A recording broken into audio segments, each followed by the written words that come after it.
November 2021 regular meeting of the Hawthorne City Council is called to order with all members who are present. I will ask Council Member Angie Reyes English to do the invocation tonight, and I will ask Mayor Pro Tem Olivia Valentine to do the Pledge of Allegiance, please. You put me on the spot. I was not ready for that. I'm sorry. Okay. Let me just ask the Lord to continue to bless us, keep us safe, watch over our families. Thank you for our city family. Thank you for his comfort and his being a provider to those that are in need, and currently those that have yet to receive him. Say this in his name. Amen. Amen. Thank you. Please stand. Place your right hand over your heart. Face the flag. Ready, begin. I pledge allegiance to the flag of the United States of America and to the republic for which it stands, one nation, under God, indivisible, with liberty and justice for all. Thank you, colleagues, for the invocation and for the Pledge of Allegiance.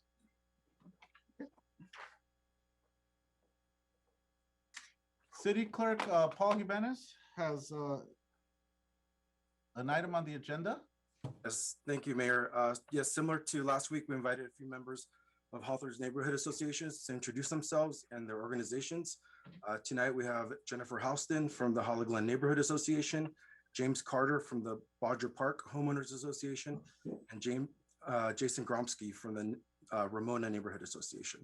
And before they start, I just again want to thank them for volunteering their time to make our communities better. As someone who was part of their neighborhood association prior to this position, I know it takes a lot to try to balance your work life, your home life, and then to do something for your community. So I just commend all three of you. So first, I'd like to introduce to you Jennifer Houston. So Jennifer, you're on. Hey, thanks, Paul. Hello, everybody. Hello, city council members and elected officials. It's very honorable to be here today. So thank you for the time for having me. It's a little late in the game, but with COVID, things got a little crazy. So we just kicked off our first 2021 board meeting last week. So I'm the president of the neighborhood association. Stephen Snortland is our vice president. Julie DeCoste is our treasurer. Pooja Jagal is our treasurer, and we have trustees as Taya DeCarlo, Rachel Richards, Amy Weidman, and Tim Devine. So we're really excited that all of those people are able to volunteer their time this year and be part of our association. The biggest thing that we did is that we set our tentative event schedule. So every year, Holly Glen likes to throw community events and for our community. So we are going to have our 5th annual picnic in the park. All of these are obviously COVID permitted. Please know that in August. Then in September, last year in 2019, we did a neighborhood-wide garage sale that everyone seemed to like, where all the neighbors got out and got to sell the things that they wanted. It was a very fun event. So people have asked for us to have that again. We're going to do a fun Halloween parade, where all the kids get another opportunity to show off their costumes, and we as council members will be giving candy out for them and maybe have a photo booth for pictures for the kids to take home. And then we're going to do our Hollywood Lights competition. This will be our 6th year of that. This last year, we had signs made for everyone that won. We put them in their yards. We had runner-ups. People got very creative this year, and it was super fun. And then we kind of topped the year off with a holiday movie night at Dana Middle School. So tentatively, those are the events that we're going to handle this year. And then the biggest thing on our agenda this year that I would like to work with you all on is that we want to find out a way how we can partner to upgrade Holly Glen Park. Get the bathrooms fixed up a little bit, look at ways to maybe make reservations for the tennis courts, upgrade the equipment in the park a little bit. And so how we can help you, if it's through fundraising or different areas, to work together to get that upgraded. So that's kind of our big community outreach topic for this year. So that's it. Thank you. Perfect. Thank you. Thank you. Thank you, Jennifer. And we'll have some few moments at the end for questions after everyone introduces themselves. So thank you, Jennifer. Next, we have James Carter from Bodger Park Homeowners Association. James, you have the floor. All right. me start the video. There we go. Good evening. My name is James Carter with the Bodger Park Homeowners Association. I've been a resident of Hawthorne for the past 24 years, and I've served as the president of our association for the past 17. It represents 43 homeowners in the southeast section of Hawthorne. We border Gardena to the east and El Camino Village and Lawndale to the south. And over the years, our association has worked with a variety of governmental agencies, law enforcement offices, business owners, homeowners, renters, and including politicians, including some of you, because we're really focused on addressing concerns that directly impact the quality of life of residents in our area. We formed the Cerise Avenue Neighborhood Watch and worked in direct conjunction with the Hawthorne Police Department and other officials to deal with a lot of gang and drug activity that was taking place here in kind of in the mid 2000s. We've worked with City of Hawthorne, the Public Works Department, Metro, the Lawndale School District to get speed bumps installed in front of FDR and Kit Carson and Bodger Park after pedestrians were struck and some students coming out of school were nearly hit by speeding cars. And we've also worked with officials in Lawndale to address some issues with Jane Addams Park, which is a little ways from here, but still it's in our community. And that's what our focus is. And so the point is that we've been really focused on quality of life issues over the course of the last decade and a half. And over the last year and a half, I've been working directly with some of you to address some issues with regard to homeless encampments and other activity along the Dominguez Channel. And what I realized is that a few months ago, I came across the attempted rape of a homeless woman along the channel while I was biking in the morning. And I understood at that point I attempted to intervene as best I could, and the attacker left the area, but it signaled to me that there was a larger problem and that our association needed to play a role in trying to help address this. We spoke with some of you, with officials in Gardena, and with the sheriffs, with people from the supervisor's office, the Public Works Department, et cetera, et cetera. And everyone that I reached out to was able to do a little piece. Everyone, and I appreciate the assistance that the officials in Hawthorne have provided, that the police department has provided. It's been of great help.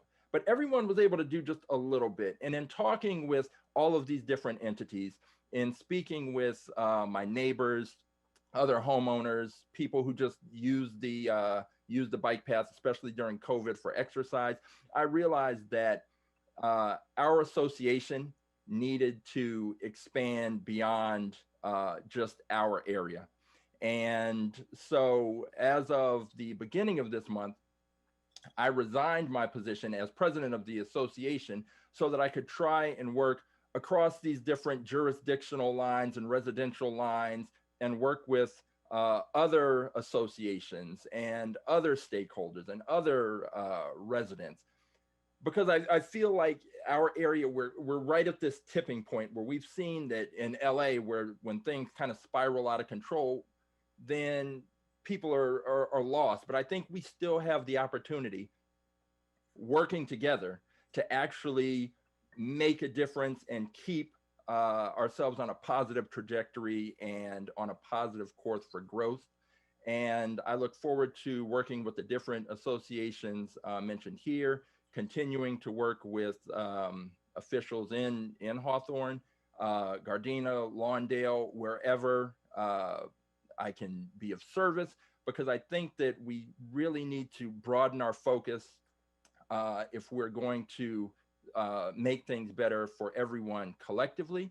and I appreciate the help that you've provided over the years, and I look forward to working with you and others in the future. Thank you, And- Mr. Carter. We really appreciate it. Okay. And yeah, and again, we're gonna have some time for questions afterwards as well. And next we have Mr. Jason Gromsky from the Ramona Neighborhood Association.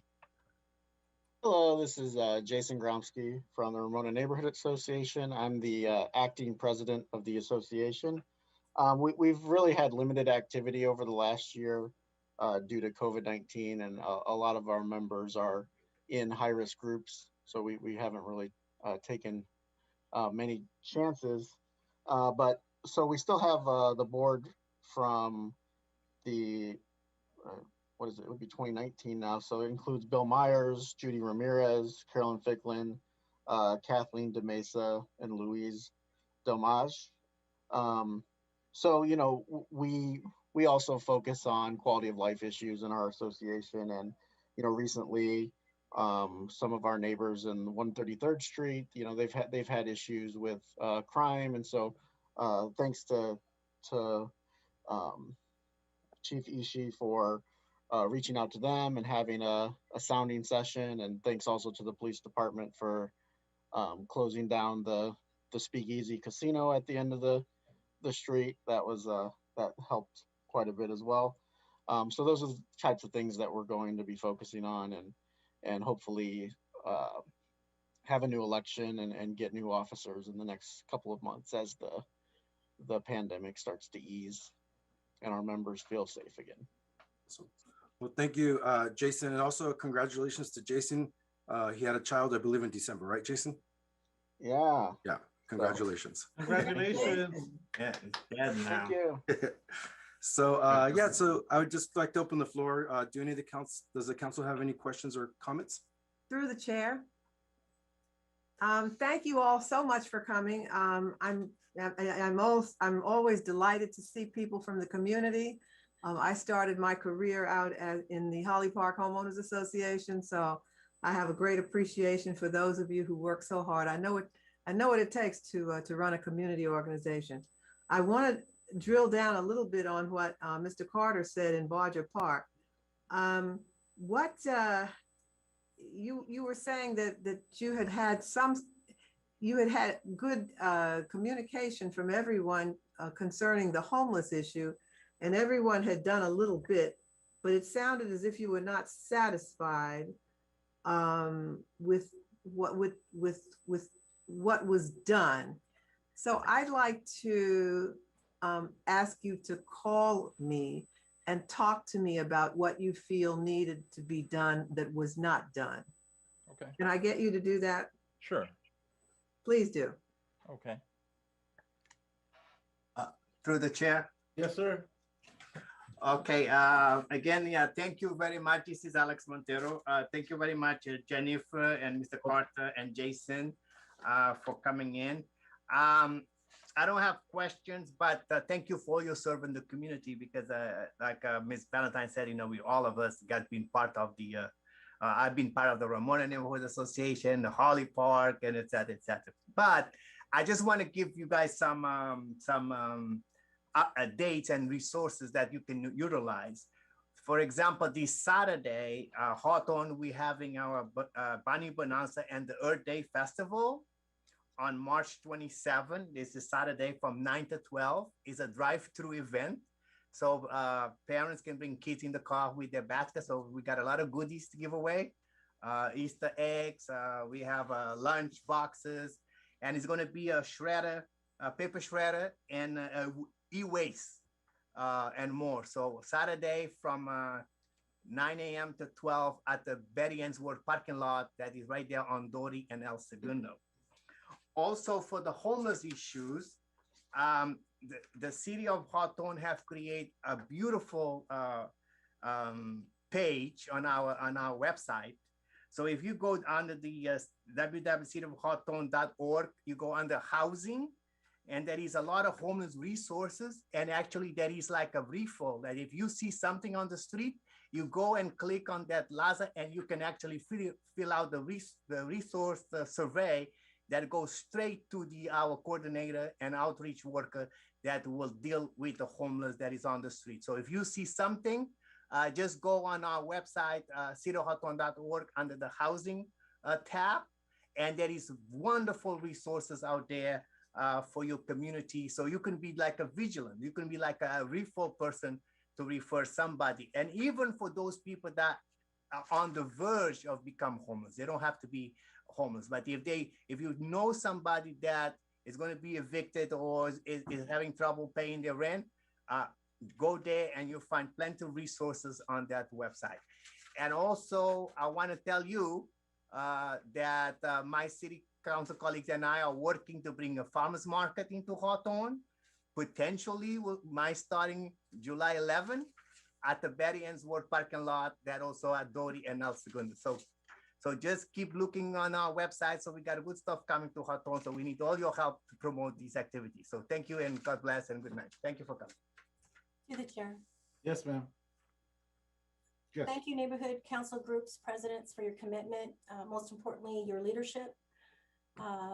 I've seen the work that you've all been doing throughout the years in my time here in the city, and more importantly, as a council member. I look forward to partnering with any neighborhood council group that sees concerns or issues that need to be addressed.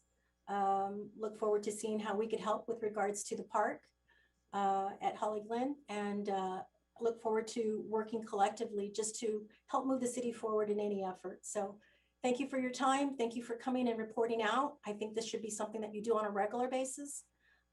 Look forward to hearing more on the upcoming year once we are finally out and clear of COVID. So again, thank you for your time and for coming out. Congratulations, Jason, and congratulations, Mr. James.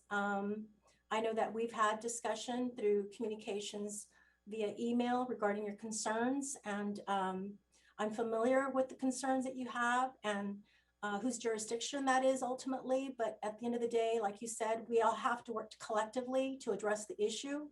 And so I hope that you won't go far. Your years of dedicated service to your community is greatly appreciated. I'd hate to see you leave. But if there's other efforts and endeavors that you see that you could assist, please let me know so that I could also help you. Thank you for your time. Thank you. Thank you. Anybody else? Okay.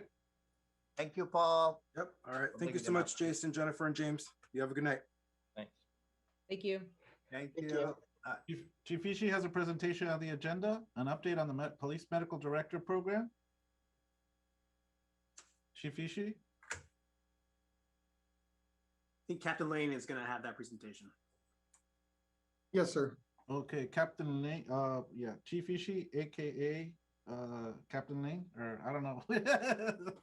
Good evening, council. Go ahead. Good evening. Eric Chavez, if you could bring up the presentation. I wasn't given a presentation. Yeah, I think I've got a copy. You want me to run that, Captain? Yes, please. Okay, bear with me. 1 second.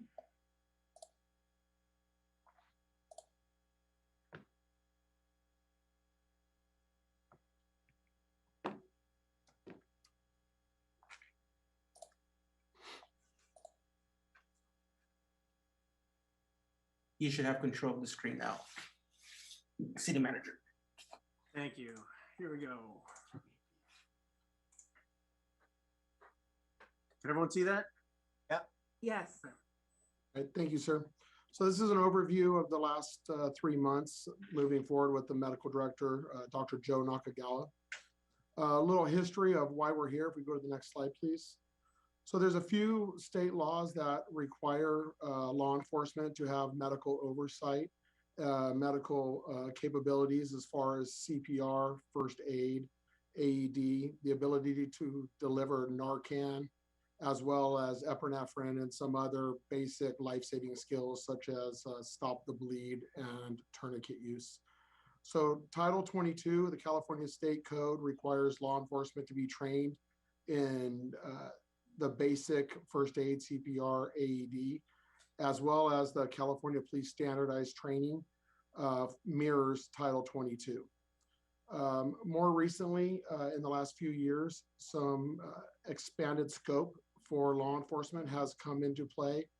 for us to also administer Narcan, which is used in opioid overdoses. And so with that, some expanded training has needed to be done. All police officers get roughly 24 hours of basic first aid, CPR, AED in the academy. And then there's a 2-year mandate for updated training for an 8-hour training day for us to continue with those trainings in order to be proficient at these skills. More recently, this last year, SB 230 was passed, which is Senate Bill 230 regarding the use of deadly force and officers being required and mandated to provide first aid promptly and quickly in the event that these issues occur, and that we're on scene, that we do our best to save people's lives and limit their injury. Next slide. So Dr. Nakagawa started his college career at California State University of California, Riverside, graduated in '95, and then went on to University of California, Los Angeles, where he graduated in 2000. He's board certified as a medical license, as well as a medical EMS license. And he currently works also at Torrance Memorial here at a local hospital. He's been the medical director for McCormick's Ambulance and a police officer, level 1 police officer since 2015. He was hired by us last year with the thought of moving forward with medical director in order to provide better oversight and training for our officers and first responders in order to provide the best service for the community, as well as community classes for CPR first aid for the community. Next slide. So a few of the milestones that we've done is every single police officer, as well as our civilian staff, our parking enforcement, our jailers, and all other civilians here at the police department are trained in CPR, AED, as well as, it's called tactical medicine. It's really the use of tourniquets and gauze to pack large lacerations or large injuries in order to stop the bleed, which is a big push that's been going on for the last several years throughout the United States, ever since a mass casualty incident that happened on the East Coast. Our officers are also trained in basic airway management. Every single one of our police cars is outfitted with an AED, stop the bleed, tourniquet, chest seals, and bandages. We have 90 doses of Narcan, which is for opioid overdoses, as well as airway kits if we come across somebody that has difficulty breathing or has a blocked airway. As well, we also have mass casualty kits in order to be able to put on tourniquets and chest seals if we came across somebody, more than one injured patient. I have a quick question. Yes. So you have all those pieces of equipment. How many of those are deployed within each car? So every car has one. Okay. And so in the next slide, there's some pictures coming up. So this is what our current first aid kit looks like in each police car. So in the picture in the upper left, you can see some bandages. There's a black case with a red cross on it. That's the Narcan, as well as some airway and simple bandaging supplies in order to treat minor cuts all the way up to large injuries. The picture slightly down and to the right, you can see the AED defibrillator, the airway mechanism, or a bag valve mask, which is able for us to deliver breaths to somebody that's not breathing. The pictures up to the right and then also down to the right are our mass casualty kits. And in each one of those is gauze, a tourniquet, as well as a chest seal. If we come across somebody with a penetrating trauma, gunshot wound, a stab wound, and we can treat up to 10 patients with the green bag, and we can treat up to 2 to 3 patients with the bag to the left. So our normal patrol response in the event of an emergency medical aid needed, we take the bag to the left. And if we go to a more critical incident or a bigger incident, we take the other bag to the right. Next slide. So just going back, these are a few of the stats related to this program. We've used Narcan 5 times on people that were suffering from opioid overdose. They weren't breathing, they had dilated pupils. And so officers arrived, deployed Narcan, and was able to bring those citizens back and take away their opioid overdose at the time. We have a total number of 23 life saves in the last 10 years. We have 75 total interventions. An intervention is anything from putting a Band-Aid on somebody that may have scraped their knee at an event that maybe happened at a park or a futsal game, all the way up to a tourniquet or a life-saving measure used during a critical incident. We've taught a total of 24 community classes. We have a total of 815 officers throughout LA and California that we've trained in these skills. 200 civilians that we call like initial responders, somebody that wanted basic first aid, CPR, AED training. We've trained our city yard people. We've trained many people within the city in order to be CPR first aid certified. Just this year alone, we've had 4 saves. One was I think it was a 6-year-old girl that drowned at the pool right across from City Hall. Officers arrived and brought that girl back, as well as a couple people that were shot that officers put tourniquets on and stopped the bleed and actually saved their lives and were credited to saving their lives at the hospital. 23 unhoused people that have been contacted. We go out with our homeless, our mental illness unit that goes out and contacts the homeless and the mental ill. And we've done everything from first aid, changing their bandages, treating them. We've also issued 8 COVID tests to the unhoused as we contacted them and asked them if they would like any COVID testing. And then along with that, we've also given out Narcan to the unhoused also. So if we come across and we see a lot of syringes or signs of opioid use, we know that that could be a candidate for somebody that may have an opioid problem in the future that would create the necessity for Narcan. And it's better for them or a friend to have it and then call 911 if need be. Next slide. And then lastly, this is our COVID-19 response. Dr. Nakagawa has overseen the police department's response and safety protocols throughout COVID-19, as well as worked with state and local medical agencies to ensure the police department, as well as the city, has the latest and greatest up-to-date guidelines. This really has helped credit us and the community. When we get called out on regular calls for 911 response, there's a chance there for either party to become contaminated with COVID-19, and having the proper PPE, safety protocols, response protocols has really helped limit the exposures on both ends.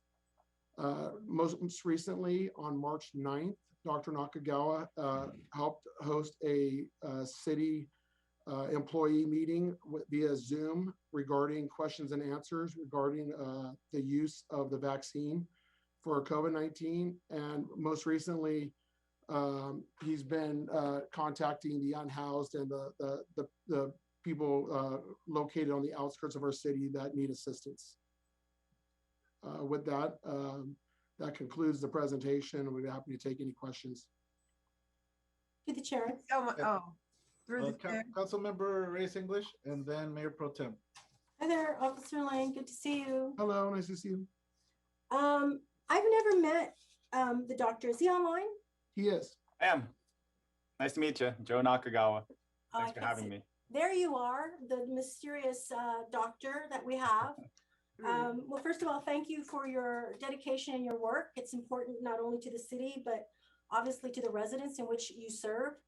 I'm just curious, is there defibrillators throughout our city departments, such as Rec and Parks, the Yard, City Hall, the police department? And if so, are there people trained to help with those defibrillators? And if they're not, is it something that maybe we could look at?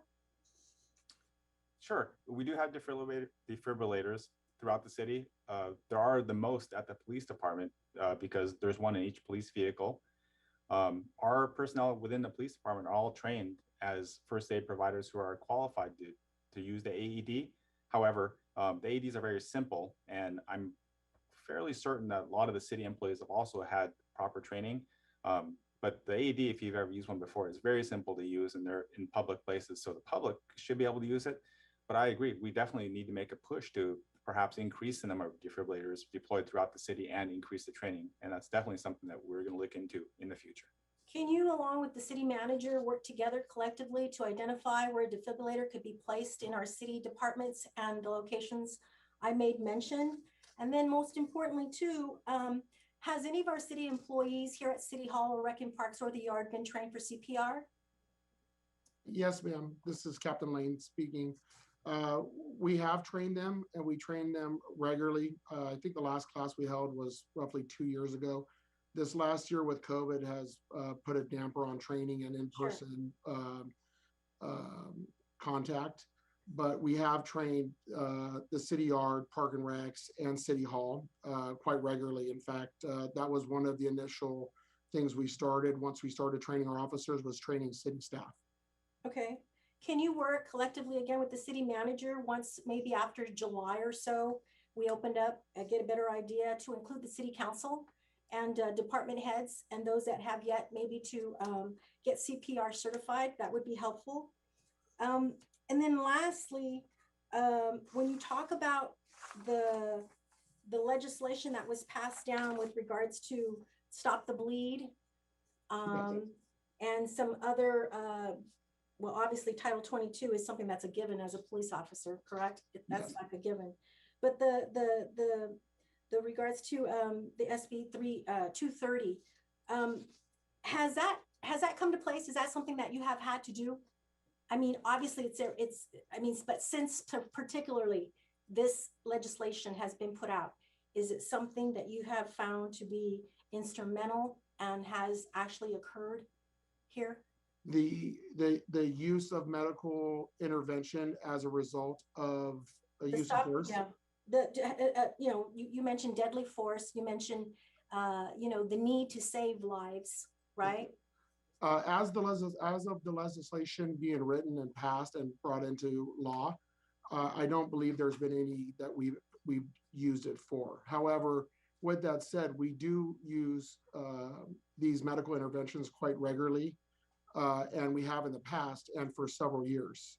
It's always been a stance of the Hawthorne Police Department to render aid as quickly as possible, and that's why we train as much as we do to be able to implement that when needed. Okay. And then lastly, back to the doctor, if you could just work with the city manager and just include the city council with your next briefing with regards to some of the things that you've had available to the city employees, a Zoom meeting of sorts, or just something that you are doing ongoing to include the city council, if you would, please. Of course, it would be our pleasure to. Thank you so much, Doctor. Thank you. Okay. Through the chair. Yes, go ahead. Yes, thank you. Thank you for coming and presenting the program. I think what you do is a real benefit to the community and a real service. And it's obvious that you're well equipped to be of great service to our community. I want to thank you, Dr. Nakagawa. I want to thank Eric Lane for coming as well, for presenting this to us. I have a question about the use of force policy. You talked about SB 230, use of deadly force. You said that it requires all agencies to update their use of force policy, and officers shall promptly provide, if properly trained or otherwise promptly procure medical assistance for persons injured during a use of force incident when reasonable and safe to do so. So my question is, how do you know if the person is injured? Well, if you're in an use of force incident, do you have to ask after you use force if they're injured? Absolutely. In fact, yes, we do. We have to document it, but more importantly, we have to render aid all the way to what's called an okay to book or medical services in order to make sure that that person that is now in our custody who we're responsible for, that any injuries are taken care of moving forward. So yes, we ask them if they're hurt. Sometimes it's visible, sometimes it's not, but we do ask them if they're hurt. And then we have other ways to get okays to book, whether we go to a local hospital or a local urgent care, or if we even have a medical staff come in to us to check on that person, depending on the safety level that we have. So do you ever have an incident where they say that where you ask them if they're hurt and they say they're not hurt, and then later on they say they were hurt? Quite often, yes. How do you handle that? Well, it's usually handled, one, we document at the time of the report, we take photographs, we do our best to ascertain if there are any injuries. If there's use of force, we always get them okayed to book. We always take them to the hospital to get them looked at, and then have medical records for that later. And then moving forward, it goes through the litigation process or through the complaint process in order for us to help mitigate that moving forward. Thank you. Thank you. To the Thank you chair, so- to the chair, I'm sorry, real quickly, Mayor, if you don't Yeah, go mind. ahead. Yeah, go ahead. I just want to give my condolences to the police department on the recent loss of a police officer in Colorado, of the shooting that we had yesterday. Truly sad to ever see a public servant, especially police officers, ultimately, taking themselves and putting themselves in danger. And so I just want to give my condolences to the police department. And if I could give direction later to city manager with regards to half staff flag being left at half staff whenever there's these types of incidents that occurred, just in solidarity. Thank you, ma'am. Councilmember Montero. Thank you, Mr. Mayor. Thank you, Captain Lane and Dr. Nakagawa. And it's very important, especially during this COVID, you guys put yourselves out there, risking your life for us. And then even for those you go try to help. Because it's very important for all our police officers to be equipped and to be trained how to handle those difficult situations.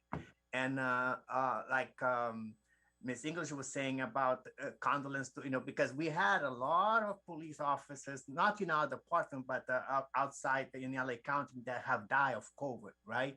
So you guys have bear a lot of this burden to save life during the COVID and even beyond COVID.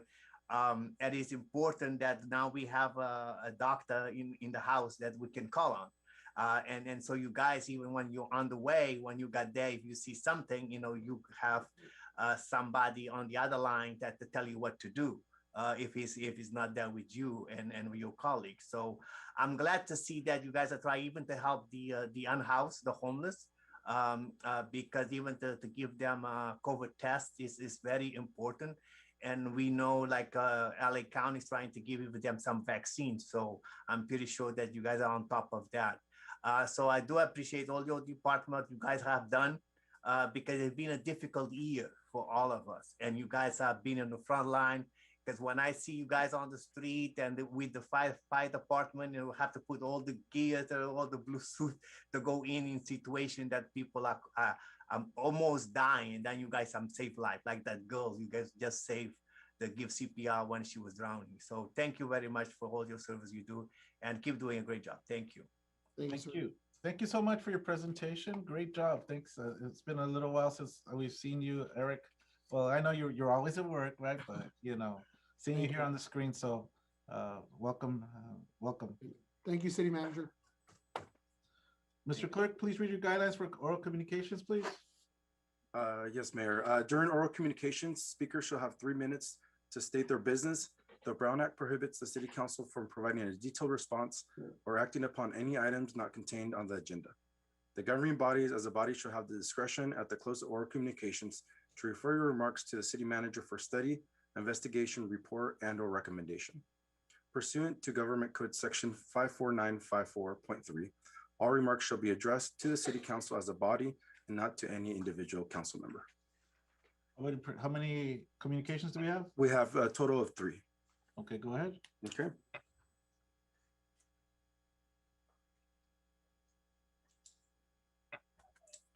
All right, Mr. Sanchez.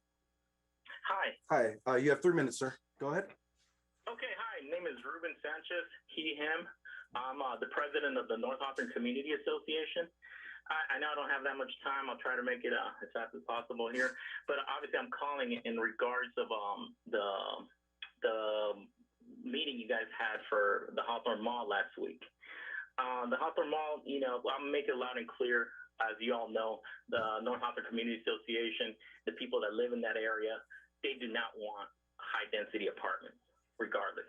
They do not want anything that has to do with high density or anything that has to do with apartments. We already have a lot of apartments as it is, 70%. As a matter of fact, we have many of them that are leasing right now as we speak. You know, and I also, they also mentioned last week in regards of if they've done any community outreach. Well, they have not. The Hawthorne Mall owner has not done any community outreach, which I believe is Sarah Magana. No outreach. You know, last time I seen her was 15 years ago. And that's, as a matter of fact, that's when we started the North Hawthorne Community Association. We actually had our first town hall meeting at the Hawthorne Mall site. You know, that was the last time I seen Ms. Magana as well. As you know, for the past years, you know, the Hawthorne Mall has been a big issue. You know, and when it comes to the quality of life that they've been destroyed, we were all waiting for them to come back. We knew that they had to come back. They had to come back because they know that right now the owner of the Hawthorne Mall was arrested in 2018 by the FBI. You know, now they're coming over here acting as if they're going to do us a favor. You know, and that's not the way it works here. Okay. That's why Ms. Magana couldn't answer the question when they asked about any kind of retail. She said if we had interest from retail, you know, and she said no. Why? Would anyone really want to invest, especially if there's been some bribery charges, people been arrested, the owner's been arrested? Of course not. Mr. Mayor Vargas, you said last week that you were too nice. You know what? Mr. Sanchez, please keep your remarks to the entire body. Go ahead. Well, okay, sorry about that. What we should have said is Ms. Sarah Magana, Paul, and Ben Anderson, you should go live at least two years inside the Hawthorne Mall, so you can understand what our residents had to endure for years and years, especially during summers, when the stink, the trash, the criminal element that hangs out at the mall.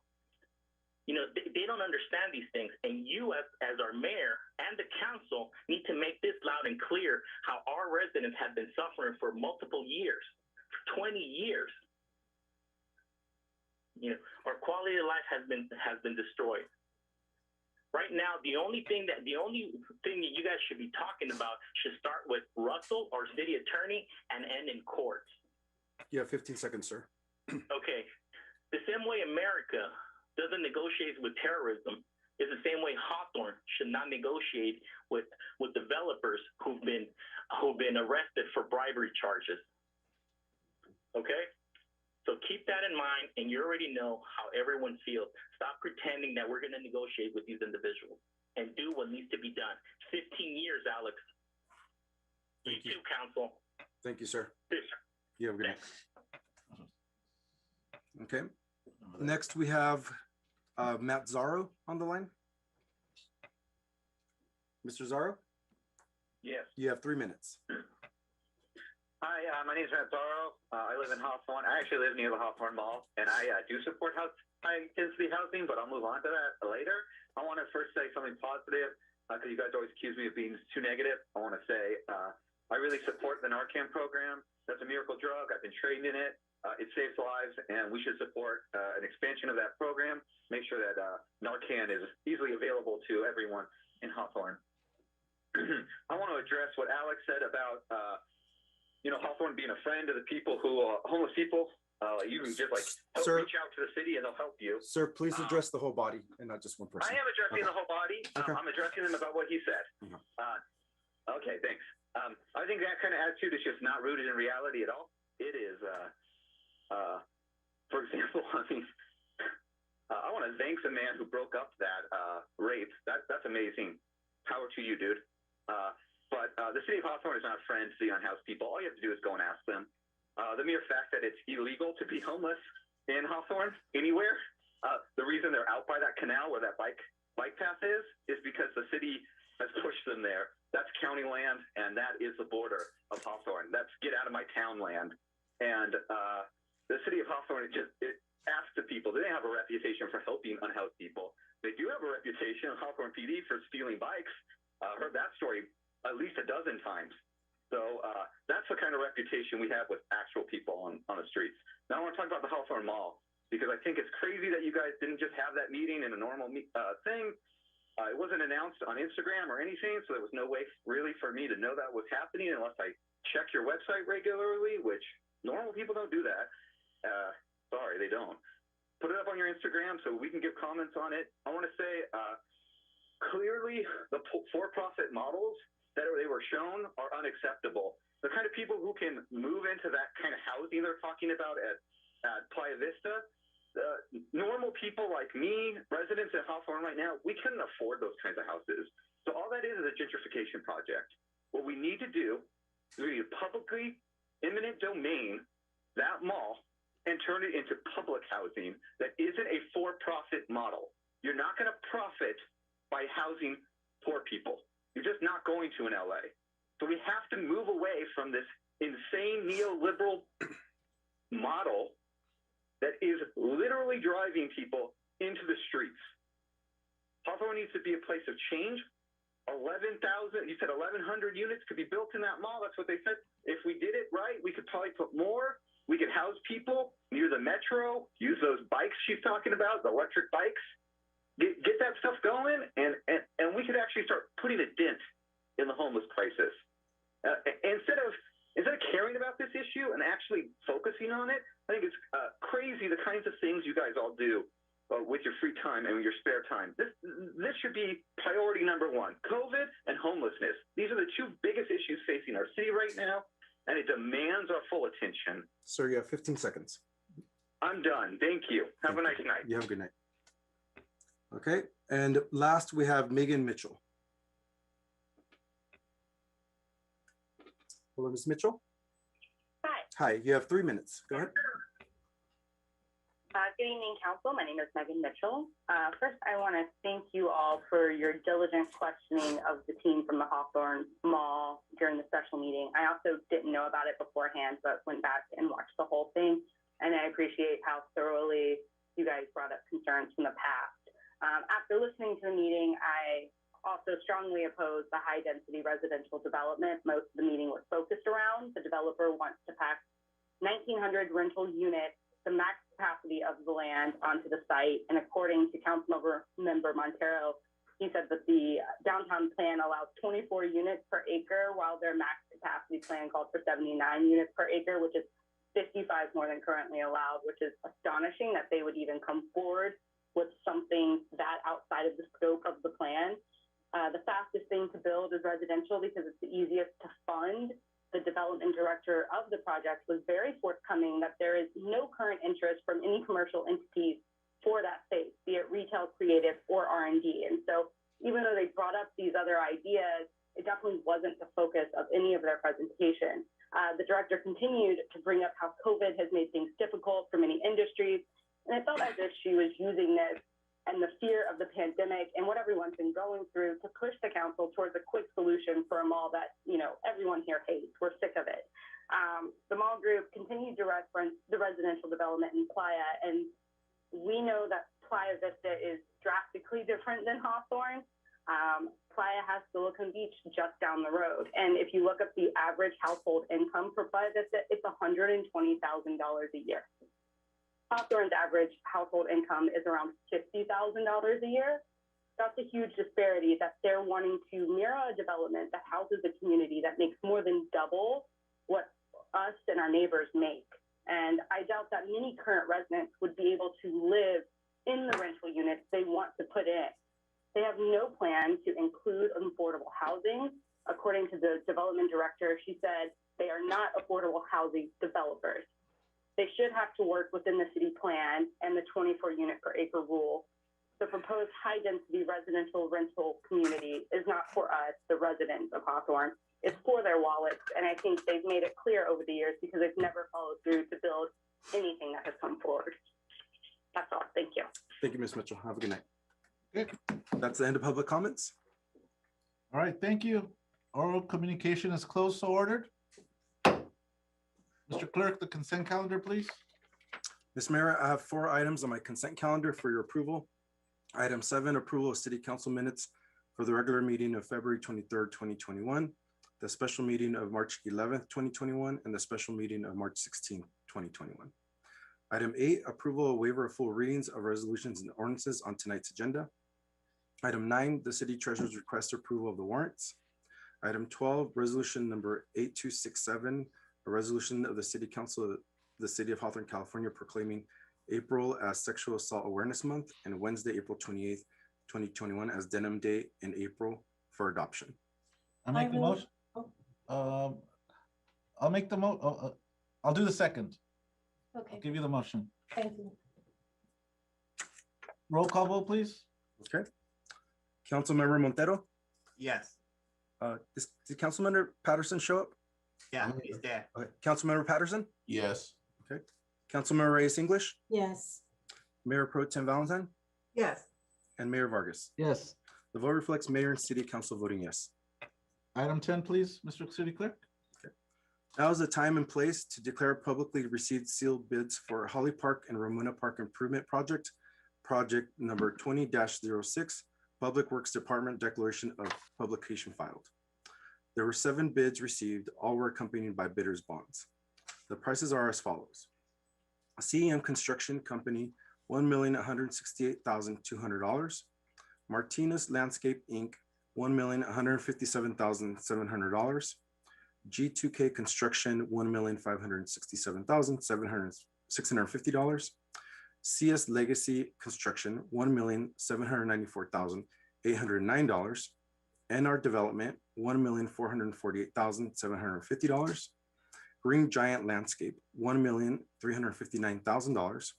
Golden Sun Enterprise, $1,076,777. Motion.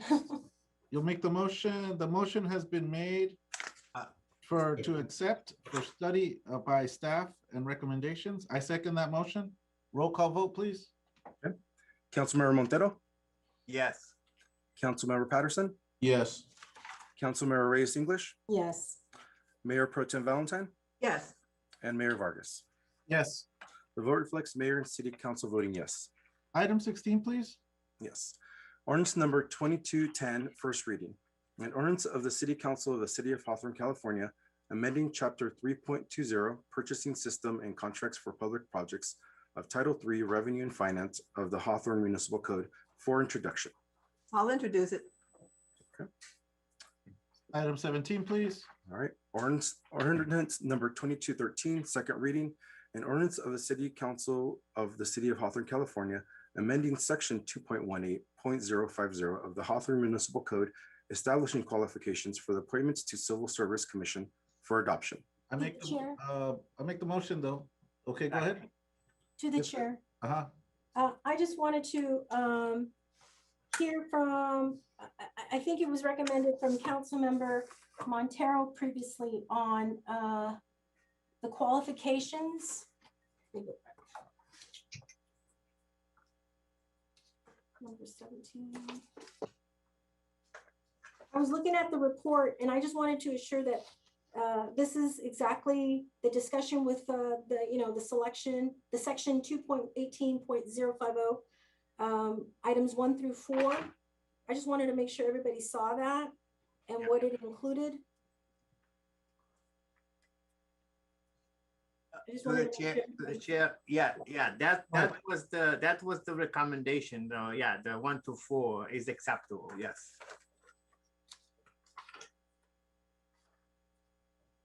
I'm taking a quick look at it myself again. And then the explanation. Okay, sounds good. Through the chair. Go ahead.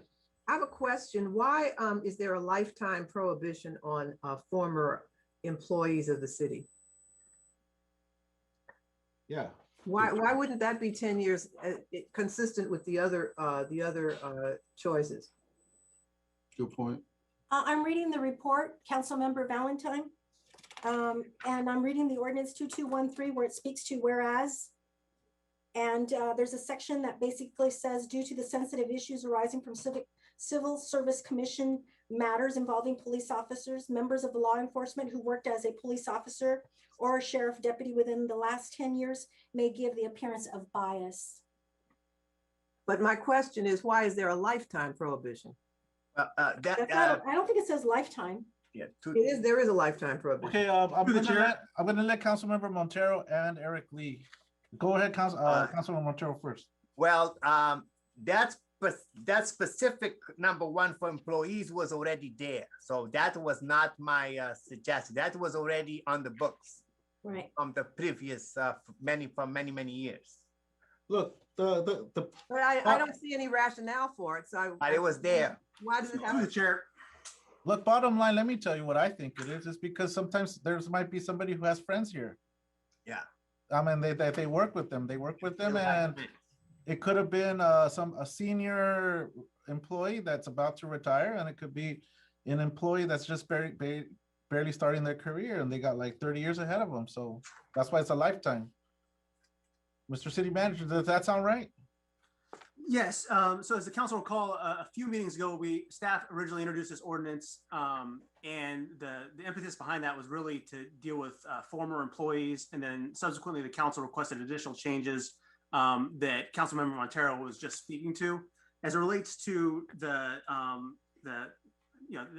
technical lifetime ban on former employees serving. While it's not worded specifically that way, what we're trying to do is avoid the potential appearance of bias or conflict of interest when former city employees are allowed to serve on the commission. Right. I understand that. I guess my question is, why couldn't it be? Why would it not be 10 years as it is with the other elements? So I mean, I think that a lot of times that real bias wouldn't necessarily be there, but on occasion where there's an employee who potentially could feel like there's someone that knows them from a colleague standpoint differently than someone else from the community or on the commission, to make sure that the employees have as fair of a process as possible. I think that's one of the reasons that it's helpful to not have former employees serve on that commission. And there could be a true bias that exists if a former employee serves on the Civil Commission and is asked to make a decision pertaining to the employment affairs of a former colleague.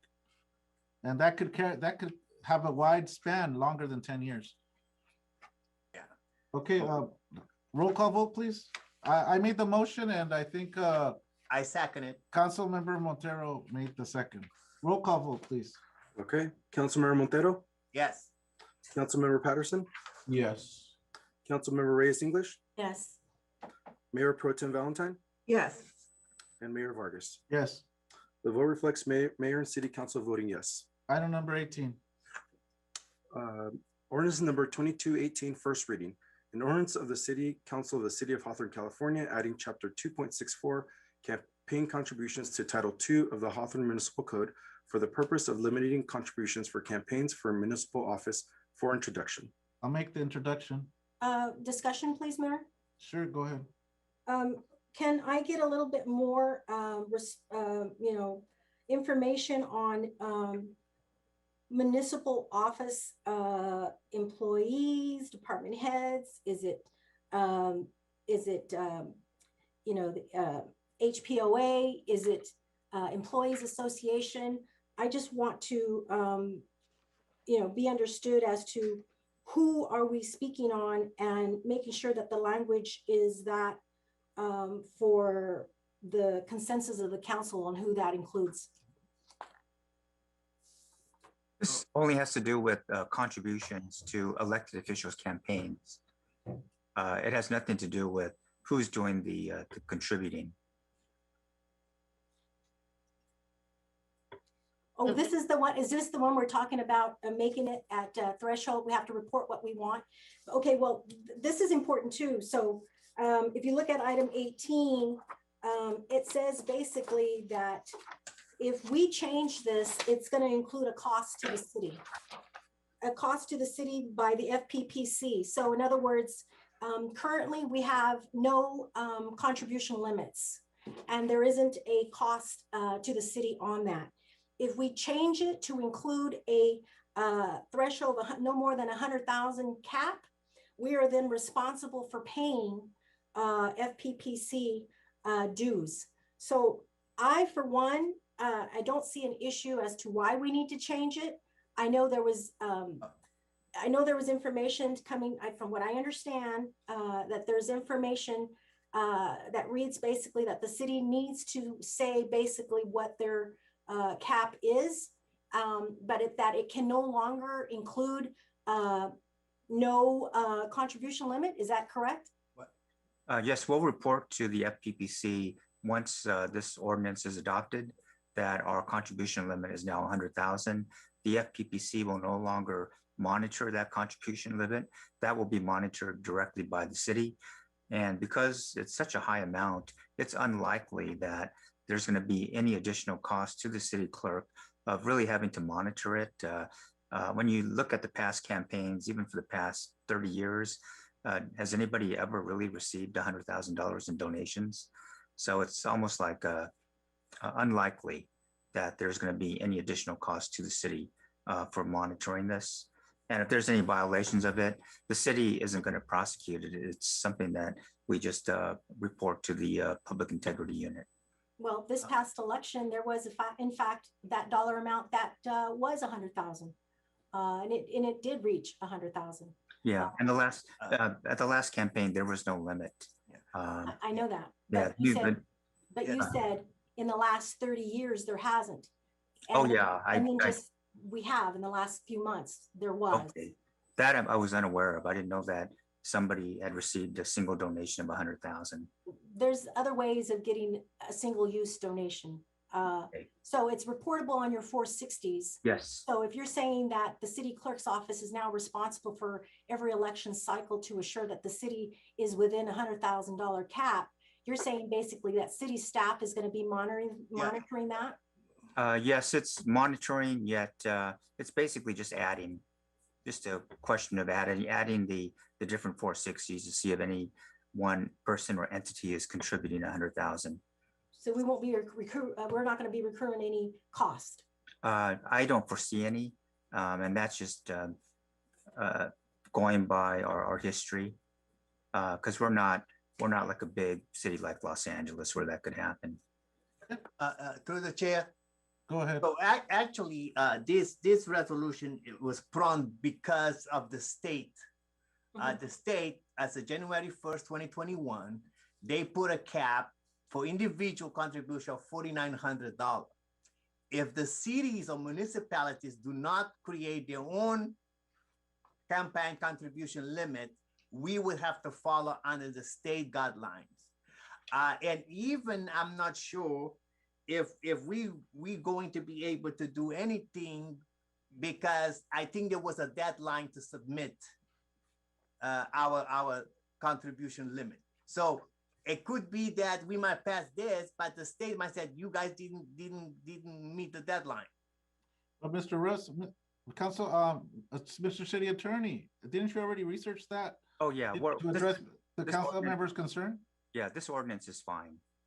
We didn't pass the deadline for enacting this ordinance. Yeah, because what I was hear from the state is until we didn't do nothing, we was under that $4,900.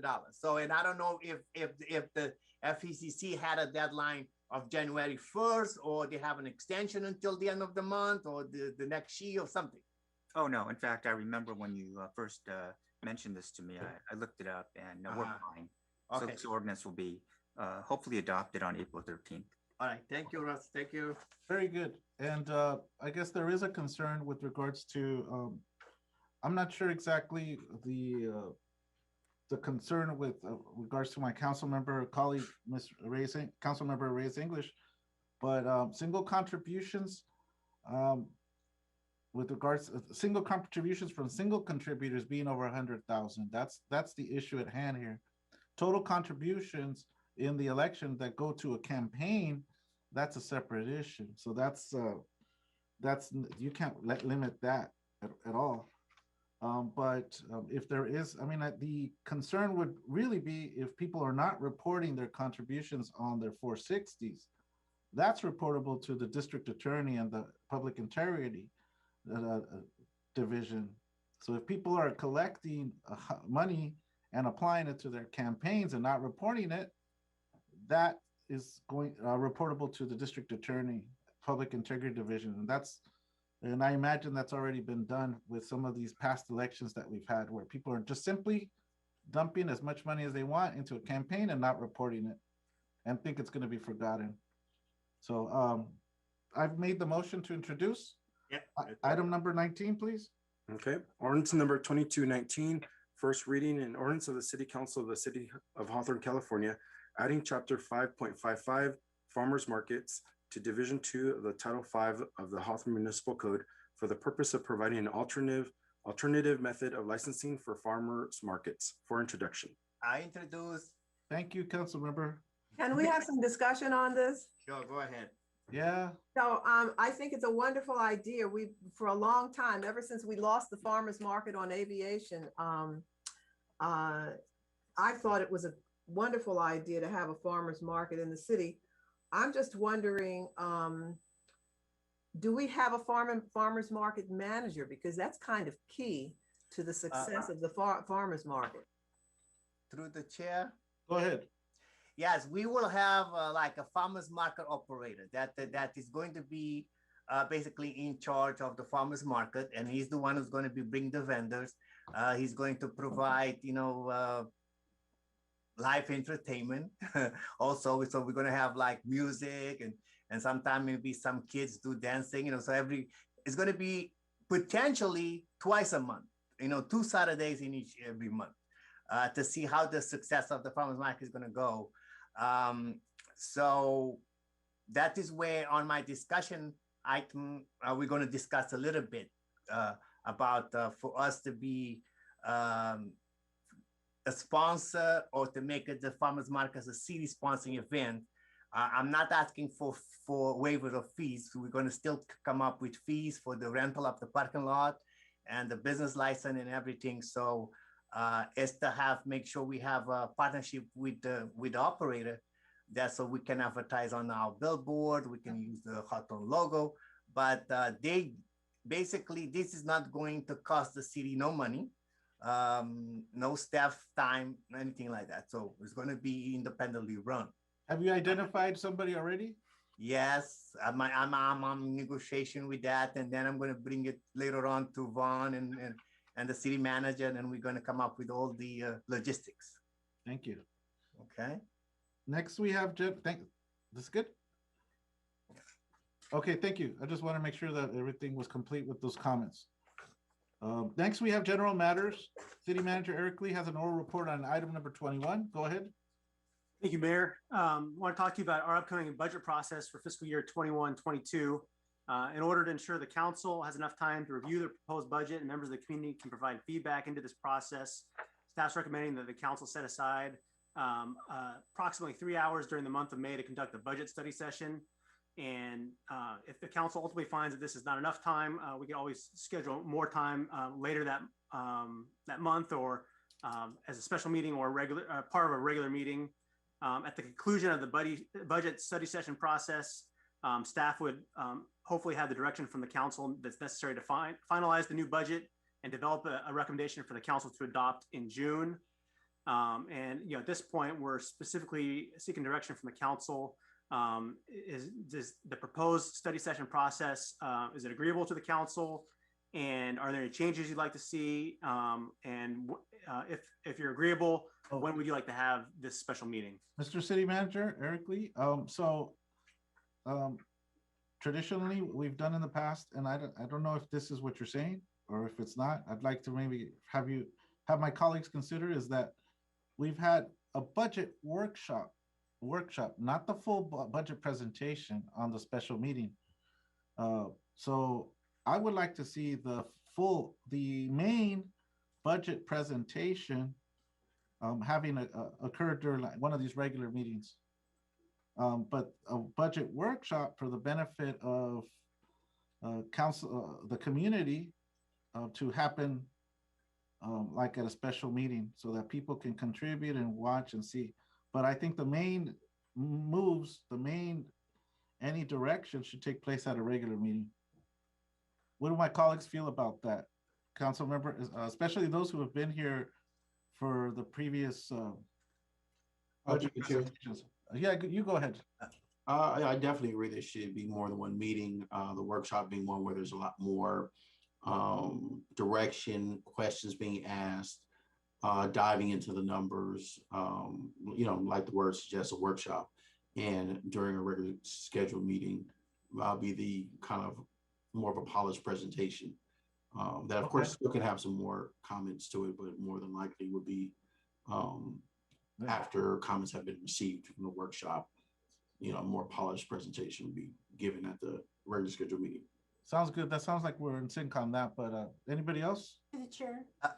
Go ahead, Councilmember Reyes, and then Councilmember Montero. I think what the concern was basically the length of time in which we're having to be seated,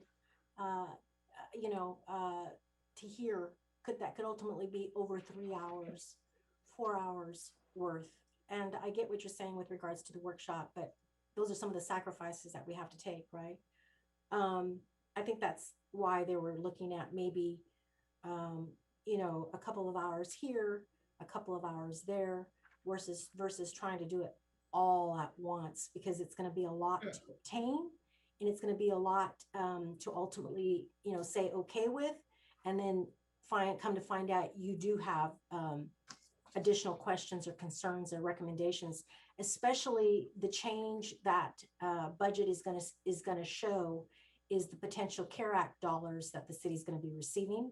So there's a whole new element to a budget workshop, because those dollars haven't been released yet. But with the anticipation, there's going to be discussion with ultimately what do we plan to do with it.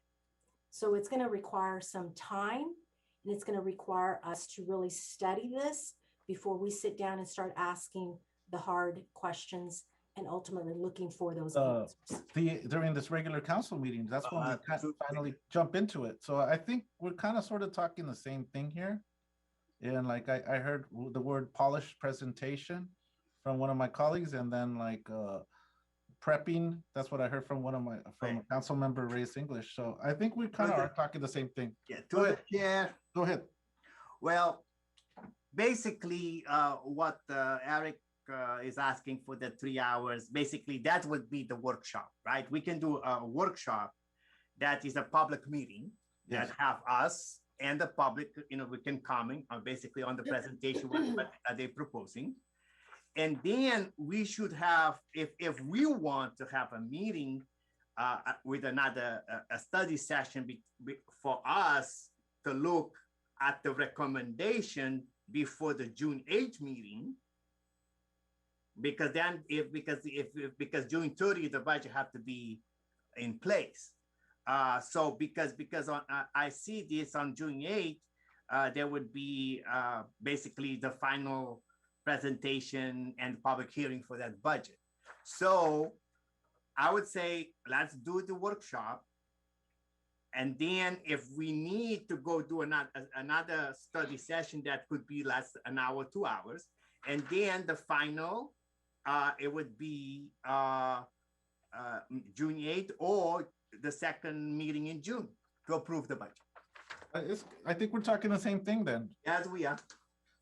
So I know he says. I just put it into perspective. I like the way you put things in perspective. You're awesome. No, but I just think when he says up to 3 hours, I think he's saying up to 3 hours. I mean, he doesn't necessarily mean that it's going to be 3 hours, because it could be 4 hours. No. Who cares, Mr. Let me tell you why. Because if our department chairs and our city manager have their presentation well put together, and so like great summaries, great presentation, I don't see why it would last up to 3 hours. Well, but Mr. Mayor, we should not even put a time. Okay, we should even not put a time. If there is it is a budget workshop, whatever time it takes, we should be there.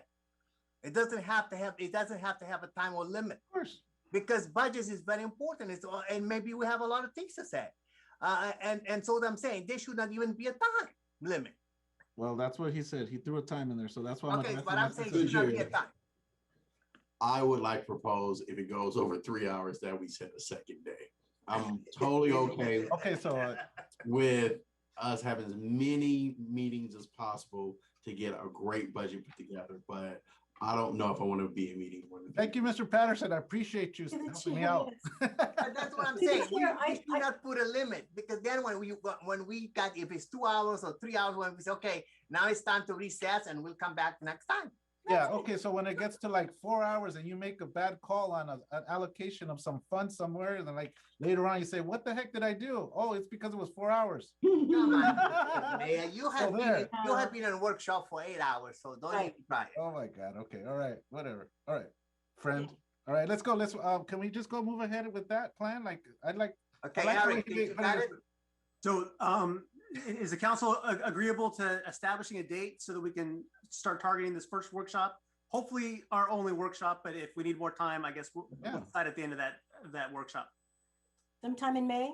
Yeah, so our regular meetings in May are on the 11th and the 25th. So potentially we could have this workshop on the 18th. And want to know from the council if this is something you'd want to do in the afternoon or you want to do in the evening.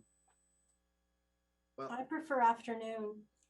Well, I would say if you want the public to participate, I'll say let's do it maybe instead of, we can start at 5:30 or 6 o'clock or something.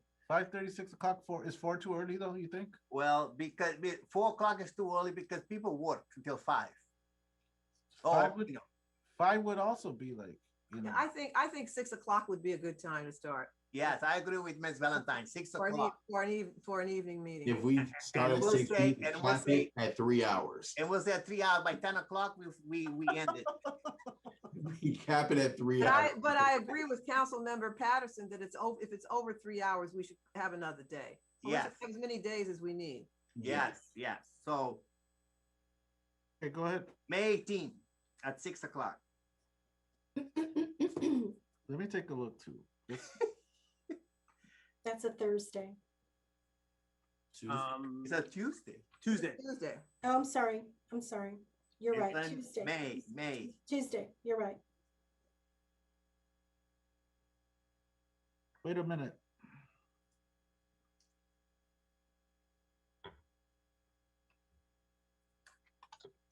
Yeah, May 18th, those are the best times for me, actually. See, I saw your calendar.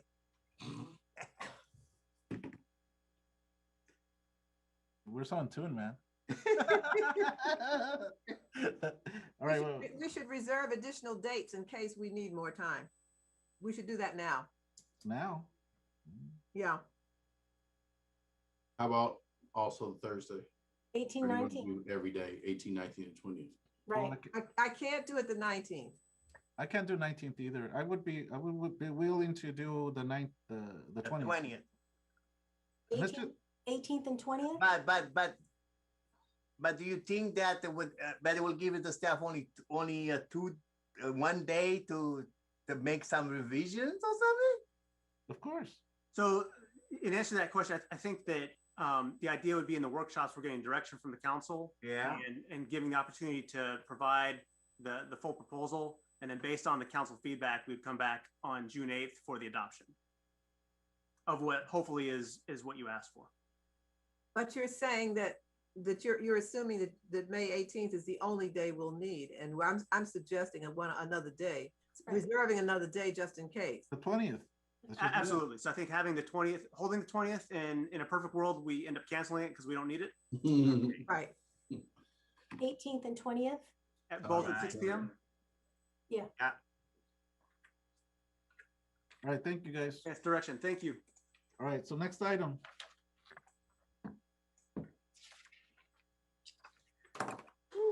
City Matt, So our assistant attorney, Melissa. Assistant City Attorney, Melissa Crossway has an oral report on item number 22, please. Thank you, Mayor. Can everyone hear me? Yes. Yes. Great. Thank you. Good evening, Mayor, City Council officials and staff, other members of the public. This item is being brought to you as a result of some questions that were raised at a previous meeting by Councilmember Patterson. I'm going to provide just a brief overview, a brief summary of what's contained in the report. And the report, as you know, provides just a general overview of the law regarding the ability of a city or municipality to limit the political activities of employees. And by political activities, I'm just going to say that generally that involves campaigning, that involves endorsing, it involves fundraising, all the typical activities that we would think of when we say political activities. Excuse me. So as you can imagine, employees do have considerable rights with regard to engaging and exercising their political rights.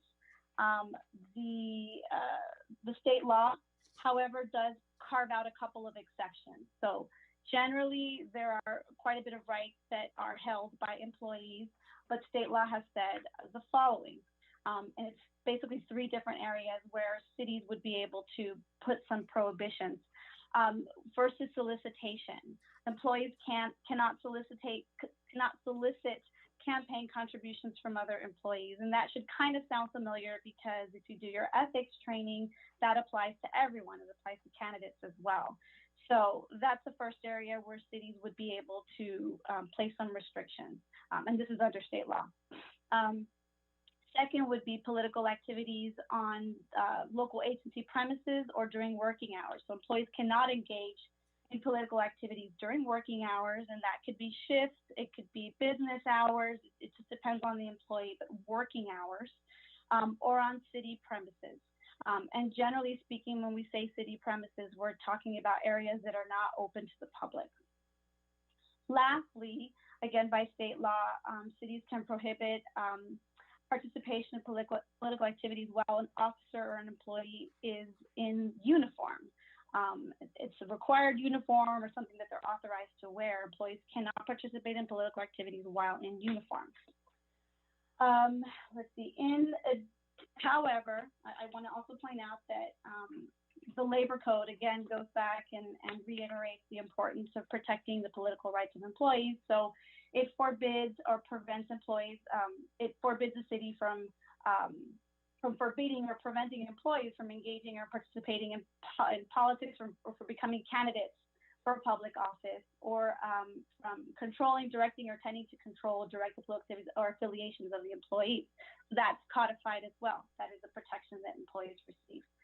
And lastly, as you can surmise, and I think we kind of alluded to that at the last meeting, employees do have First Amendment rights to engage in protected speech, and political speech can be protected under 2 circumstances, generally speaking, if it is a matter of public concern, and if the employees is speaking speaking from their personal perspective, not speaking as an official of the city. So under those circumstances, the speech that's engaged in by the employee is also protected, and cities would not be able to prohibit that. So that's just kind of generally what the law has said in this area. There are some cities that I have seen policies where cities kind of reiterate what's contained in the state law. Not necessarily prevalent, but there are cities that do that. And again, it's in some areas, there is a little bit of a balancing that has to take place. So you have to kind of look at the circumstances. But this is kind of, again, just a general overview. And I appreciate your attention and the question. And if you have any questions, I'm happy to answer them. If not, we can receive and file this report for future reference. Through the Thank chair. you. Go ahead. Melissa, the areas in which we can kind of restrict activities, have we seen any issues in those areas in the past in the city of Hawthorne? I am not aware of us having any issues with regard to solicitation or use of premises or working hours or in uniform. Honestly, the time that I've been in Hawthorne, I've not seen that there's been an issue. Okay. Okay. I'll Through the chair. Well, okay. Go ahead. Thank you. I was getting this item confused with the contribution limits. Okay, go ahead.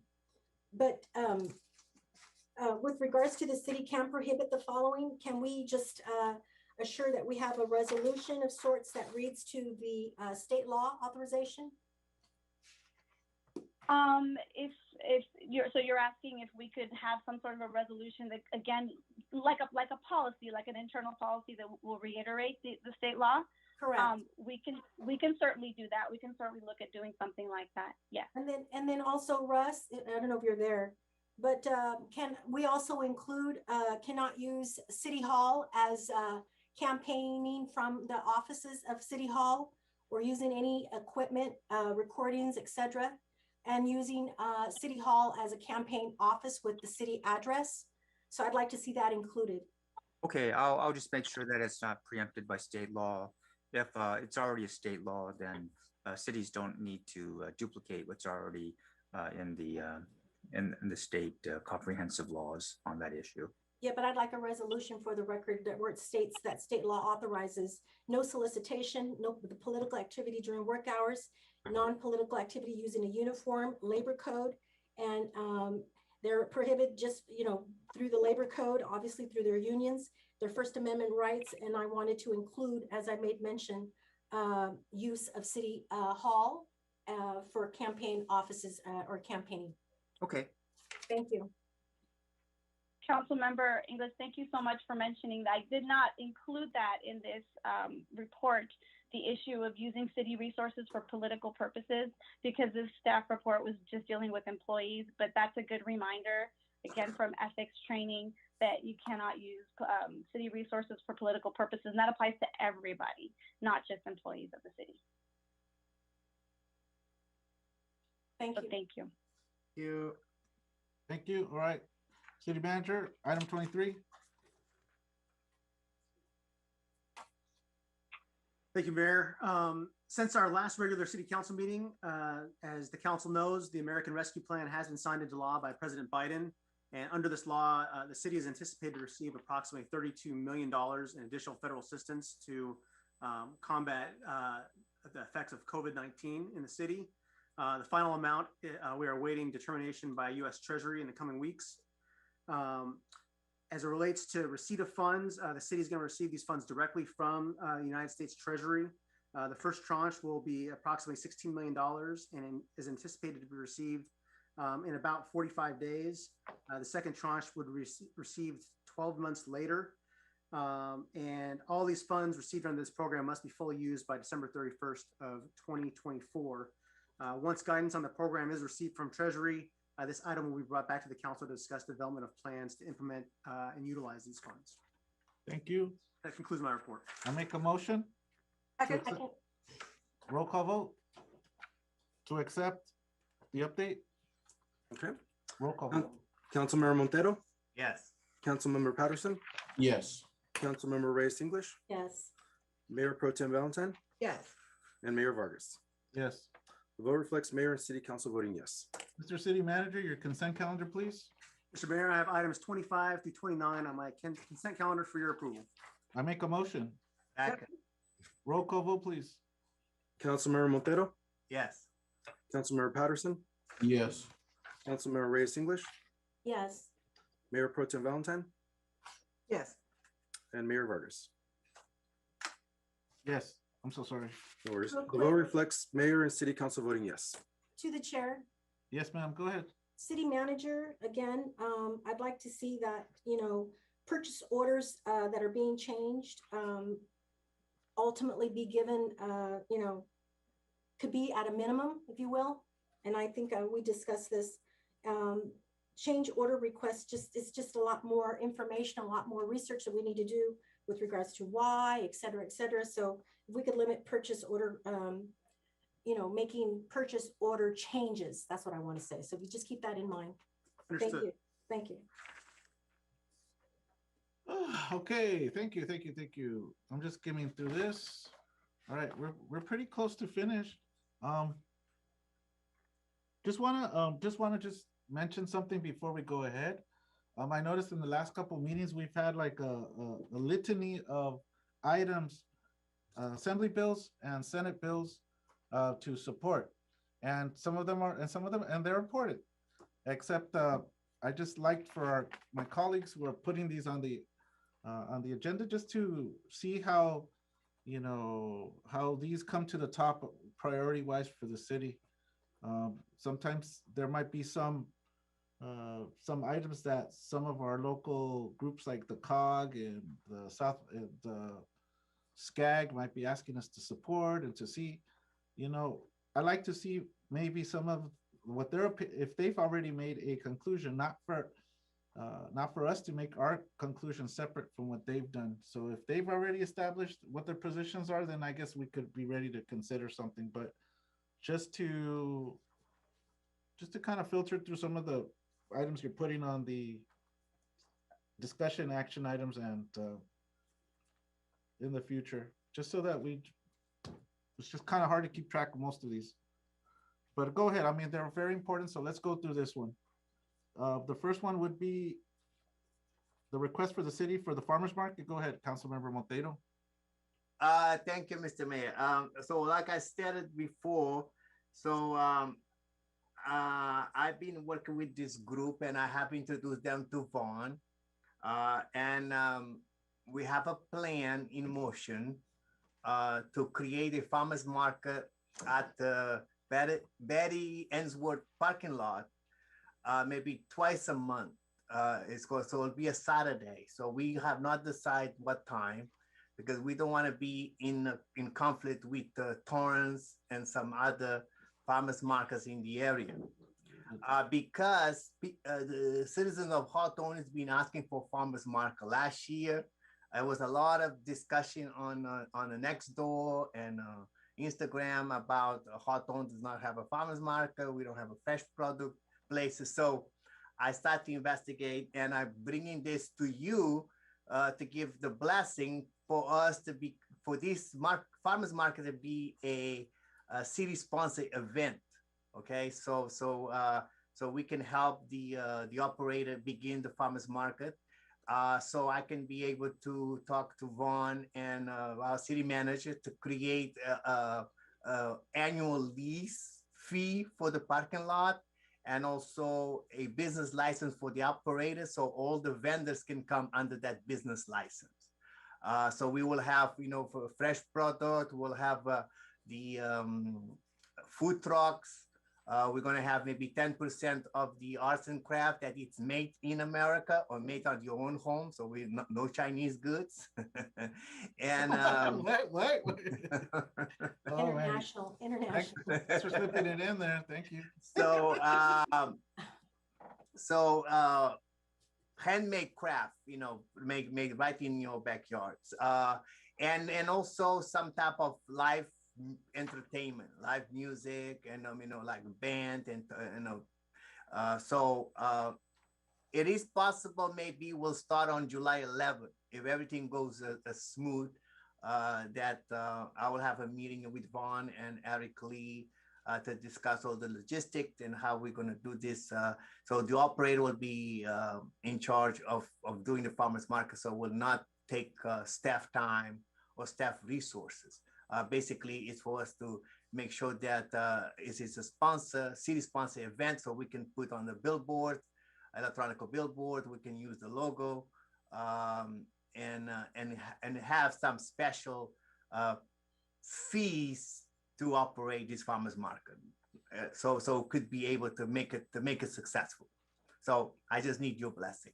Okay, Councilmember Montero, I'm going to give you some feedback. I will support this. I will support this because I would like to see how it pans out. I am saying how it pans out. Yeah, it's a trial. Yeah, but let me tell you why though, because I'll speak for myself, but I know Mayor Pro Tem Olivia Valentine and myself, we helped the Holly Glen area have a farmers market, and it lasted for 2 or 3 years. Yeah. So the support, even we responded to what the residents said as well. Oh, we want a farmer's market. But the response was lackluster. Lackluster. I don't know if that sounds like a good word, right? Yeah. And so there's 2 reasons why I think it might have not worked out. One of them maybe who was managing it. Maybe that person really didn't have experience. Maybe they didn't know what the good combination of activities that you're going to have are going to be. They didn't include them. And then on top of that, we love our community is a specific dynamic. It's a specific demographic. Will they come and support a farmer's market if maybe some members of our community are more, I could get this cheaper at the local supermarket or at Superior's or at down the street in Lawndale at that market or whatever, actual markets. So it remains to be seen, because a lot of the people who might be saying, oh, we need a farmer's market, because where I used to live 3 years ago, they had a farmer's market over there. So these are possibly recent members of our community who are new members of our community that might be thinking that it could work here. So let's see how it works out. And I really hope that the combination of activities that you have somebody who's professional about it, who has experience, that it might be a different experience for us. And I'm really hoping it's successful. So yeah, so to the chair, so allow me to respond. Yes, the thing is, we trying to make it's going to be like much more like a family friendly affair, right? And also these people that I'm working with has been involved do a Taste of Soul with Marco Lee Thomas in LA, advisory for Santa Monica Farmers Market. So we're going to make it fun. So it's not just, go buy fresh product, but we're going to make it like people will enjoy the 4 hours or 5 hours, have a lot of activities going on. So we're going to try to make it happen. So it's a trial thing, because we know farmers markets have to be very, they have to be done right. Advertising, you have to marketing well. So that is what I'm asking for the city support, because without our support and sponsorship, it might fail. So through the chair. Mayor Pro Tem, go ahead. Yes, so I too am in support of the concept of a farmer's market. And I also remember some of the issues that we had with the farmer's market on Aviation. But I thought, like many people did, that it was the location over there on Aviation that was really poorly chosen, because people didn't go there. It was very hard to get the community to go over there. So this sounds like it would be a cure for that problem, because this would be right in the center of town. But the other thing was that you needed a really good farmer's market manager. And the woman that was in the other farmer's market, she turned out to be a problem. She wasn't capable of being consistently good. The people she brought in, the farmers she brought in, came inconsistently. Sometimes they would come, sometimes they wouldn't come. And so your expectations were very seldom met. If you came there expecting one type of produce, it might not even be there. So consistency is also important. But I think advertising is critical, because I felt it wasn't well advertised, and that was one of the reasons why people didn't come consistently. So there are just a lot of moving pieces to having a farmer's market. So I just want to throw that out there, but I am in support of it, because I've seen vibrant farmers markets, and when they're good, they're very good. So I do support it. To the chair. Thank you. Okay, go ahead. Yes. Councilmember Montero, there's a farmer's market every Wednesday at the district office where I work in the city of Los Angeles. This has been happening since forever, over, I want to say 13 years, even longer. The reason it's successful is because the management company has their own container that is placed on our property, where they store all the tools that they need for their farmer's market every Wednesday. They're not having to ask us for anything. They have all the items and the things that they need. That's a good the management company brings in the vendors. They could be from Oxnard. They can be from, cities, other cities outside of Los Angeles County, because this is where all the field work is at. And this is product that is coming fresh and clean. But you're absolutely right, Mayor, when you speak to the cost in which they're pricing their vegetables and fruits and items like this. They do have sometimes juice bars that provide juice, a bread company that provides bread, a honey company that provides honey. They have a number of organizations that set up booths to provide information, which is paper, etc. So there are partnerships. I'm responsible at the office to help facilitate that whenever they're reaching out to the council office asking for space. So in collaboration with the farmers market, I provide them space. So based on what it is that they're offering as far as information, product, and at this point, COVID-19 testing and shots, right?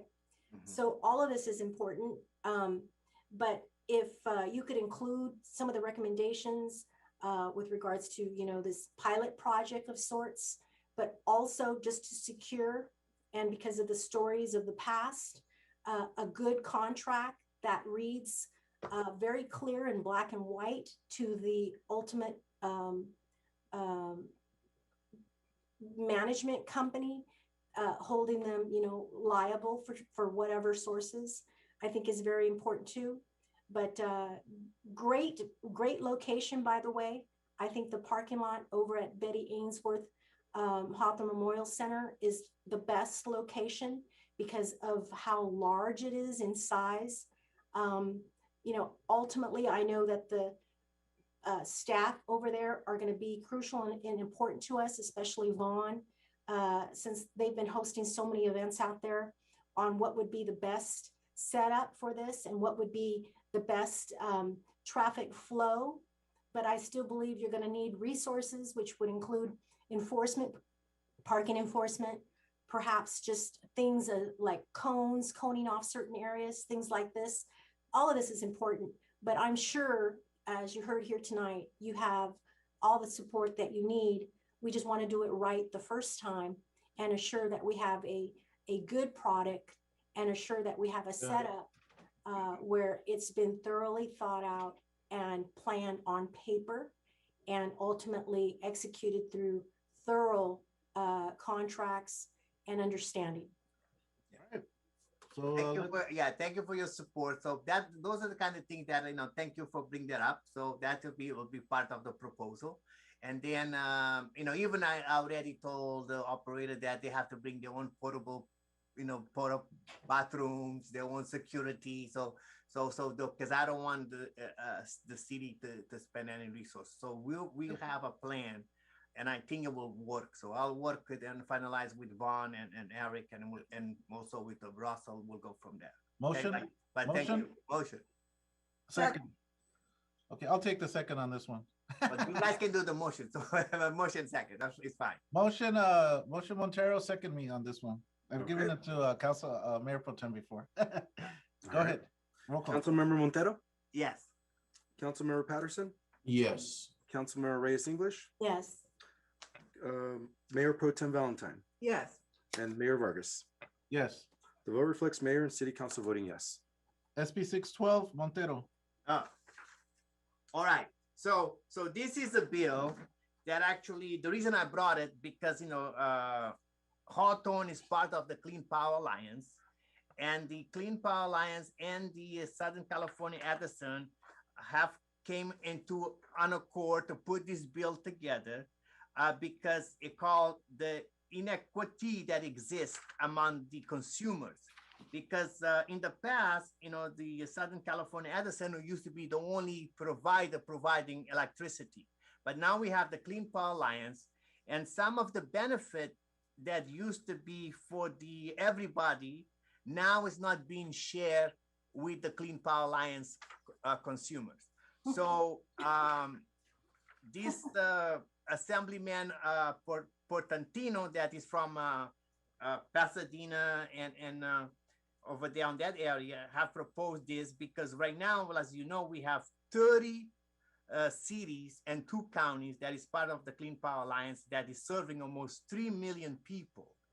So we want to make sure that all our people, especially even citizens of Hawthorne, will have the same benefits of those resources that Edison and some other companies, customers are getting. So basically this bill is to create equity for everybody. So I want us to support this bill. Make the motion. Alex, you want to, excuse me, I'm sorry. I'm giving Mr. Montero, Councilmember Montero, If he wants to make the motion, I'll second. All right, sure. I made the motion. Seconded by English. Roll call vote. Councilmember Montero, Yes. Councilmember Patterson, Yes. Councilmember Reyes English, Yes. Mayor Pro Tem Valentine, Yes. and Mayor Vargas. Yes. The law reflects mayor and city council voting yes. Dog Park, Patterson. Thank you, Mr. Mayor. I just want to, or let me back up and say this. We all know there's a lot of dogs that live in the city of Hawthorne. I remember my first time going out and campaigning and knocking on doors. Must got barked at by 70% of the doors that I knocked at. And I was surprised that not just homeowners had dogs, but a lot of families in apartments have dogs as well.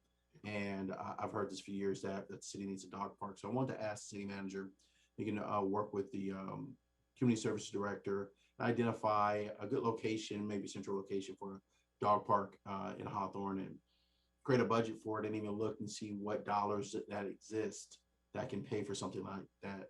And in my mind, I'm thinking about Measure, I think it was Measure $8. I understand could be used for such a such an addition to the city. Let's take a look at it. I concur. Let's take a look at that. Yeah. Yeah, let's take a look at it, right? Okay. Yeah. All right. To the chair. Yeah, go ahead. Go ahead. I just wanted to make a joke. I was gonna say, well, we could use City Hall as a dog park. I don't know if you noticed, late at night, a lot of residents around here use City Hall yard. I did not know that. Yes.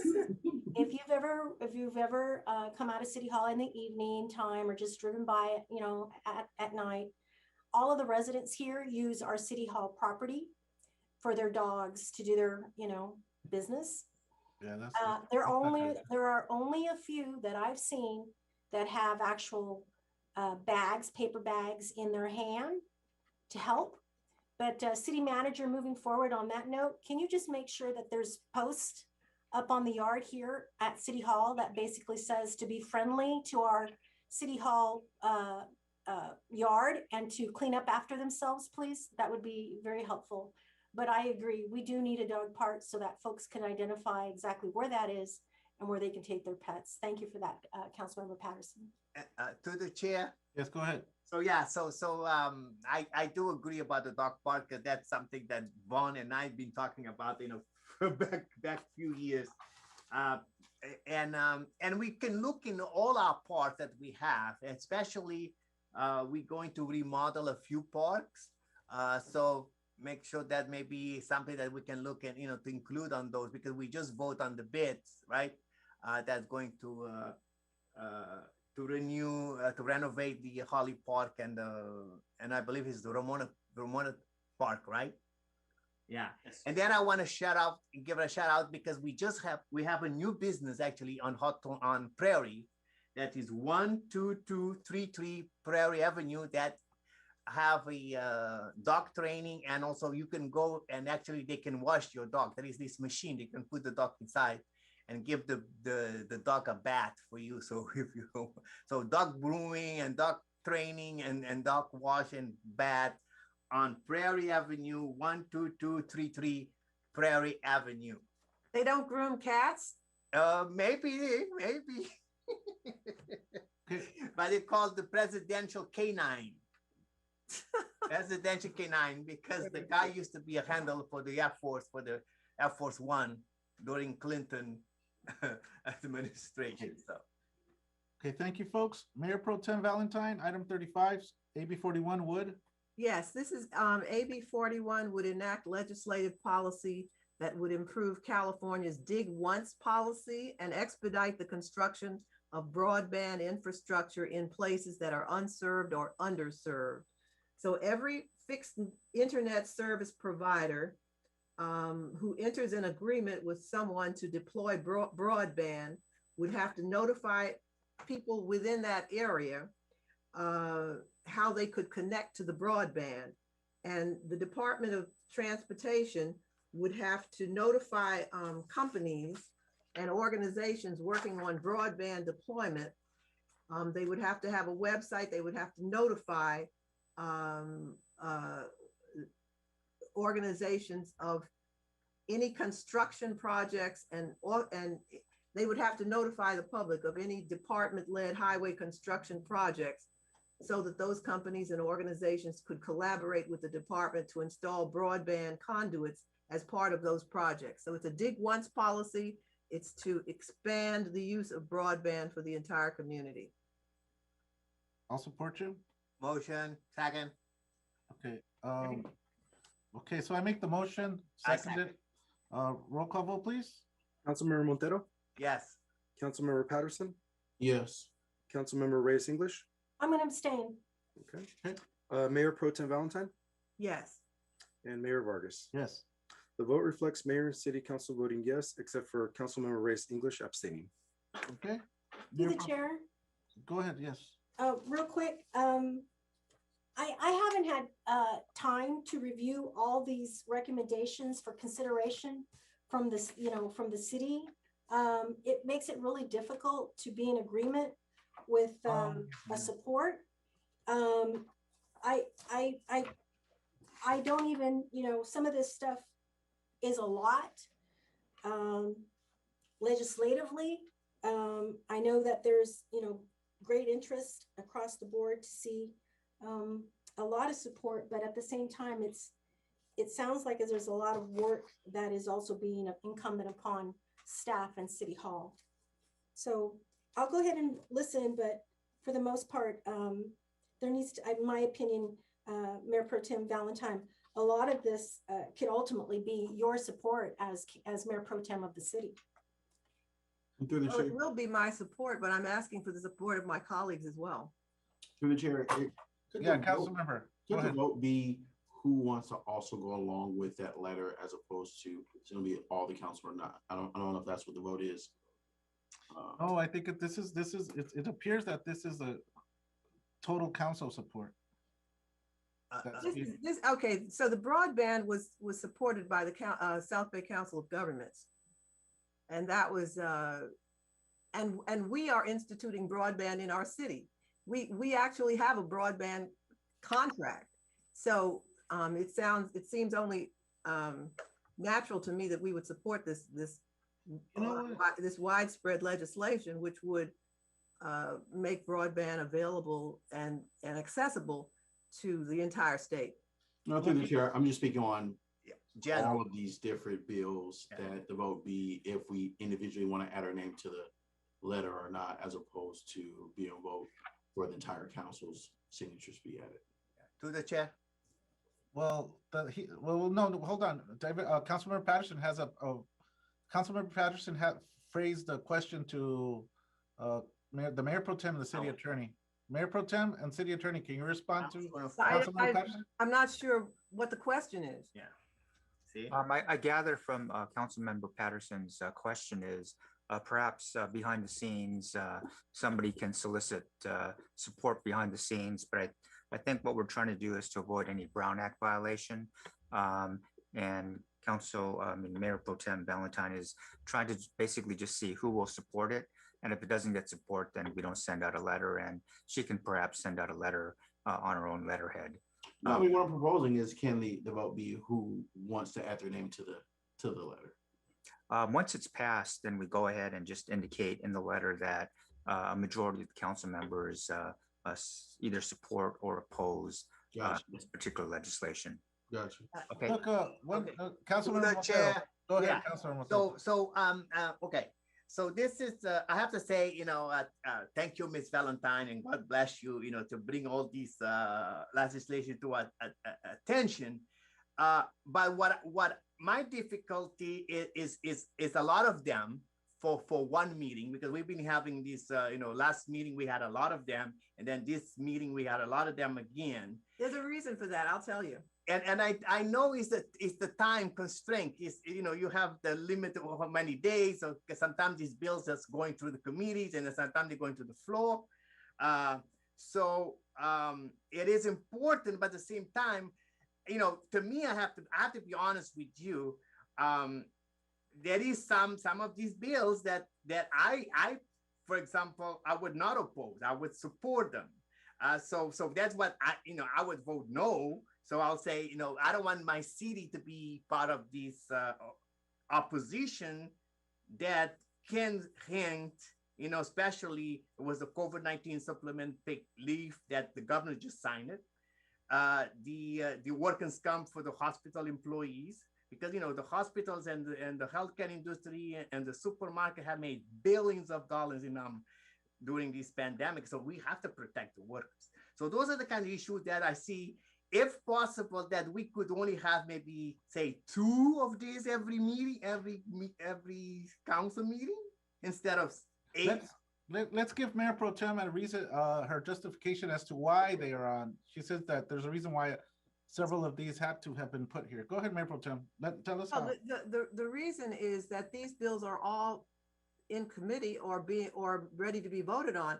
And what happened with number 36, the one you were talking about, the 39. you would have supported, it's already passed. Yeah. So in the time that I had gotten the information and had a chance to put it on the agenda, in that time it has already been passed. So it's already too late for that one. So it's a question of timing. I certainly would not want to put 6 or 8 bills on the agenda at the same time, but at the same time, if we don't consider them in March, there's no point in looking at them in April and May. Okay. One of the things that I wanted to say, because I kind of share my the concerns of my colleagues. I mean, I did say something right at the beginning, but also we got to recognize, and this is kind of like in Mayor Pro Tem's sort of defense, she is our main representative to the COG, right?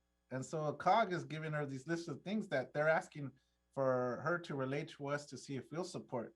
So, and I don't know how many of these are her personal ones, but I'm assuming that most of these are COG. These are COG initiated or South Bay Association of South Bay Aerospace Alliance or South Bay Association of Chambers of Commerce. I mean, different organizations. Yeah. And sometimes what problem is some of these bills have some ideologies behind them. Right. To the chair. Yes, go ahead. Yes. So for me, because I've been in the state Senate and the state assembly, and I'm currently in the city of Los Angeles City Council, we have staff, we have legislative staff. We have staff that follow and track legislation. We have staff that do research legislation. We have staff that makes recommendations and brings items to the council for recommendations, consideration. This doesn't help me with regards to pros and cons on the matter. It just gives me a sense of urgency on behalf of the Mayor Pro Tem that I need to sign on this because basically she has it on the agenda and that's what she wants. For me, we don't have staff here in the city of Hawthorne, legislative staff that is reviewing legislation, let alone making recommendations for us.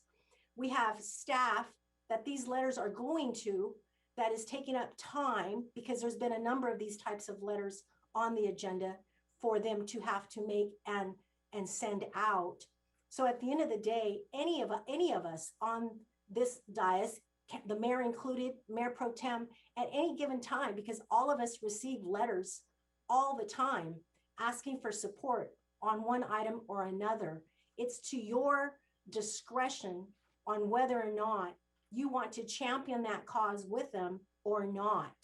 I feel at this point that lots of these letters that are currently on these agendas are not allowing thorough vetting to assure that it aligns with my democratic values. So I say that to say, I would like to see them be limited.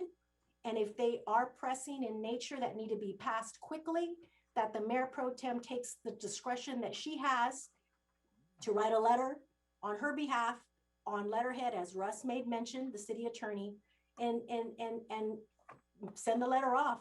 Don't have to wait, send it off immediately. But I'd like to see them ultimately be limited. But most importantly, if staff here is not going to provide legislative support in helping us to understand what these letters mean ultimately, and then, it makes it really difficult for me to support. Well, council member, in the past, we didn't really take positions years ago on bills, and Hawthorne was sort of left unheralded and not really represented when it came to our position on issues. And I really would like to change that. That's what I was trying to do.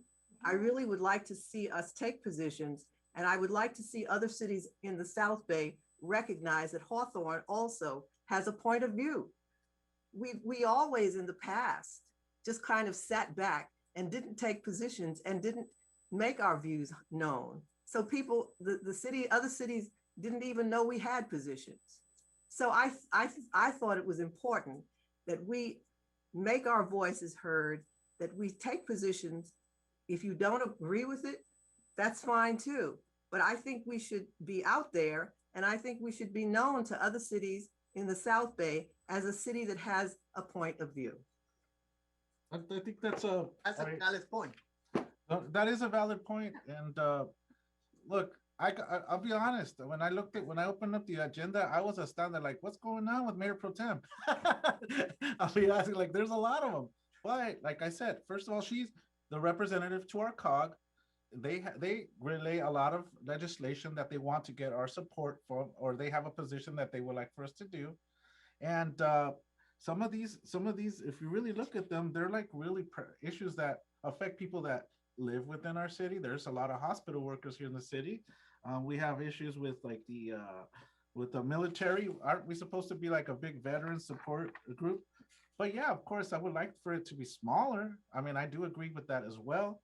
But I don't know, maybe I suggest a litmus test. Maybe if there's a legislation that one of our colleagues would like to support, maybe the litmus test is if our city attorney looks at that legislation and he or his group can give us a valid reason why we as a city should support it, not individuals, then maybe that's the litmus test.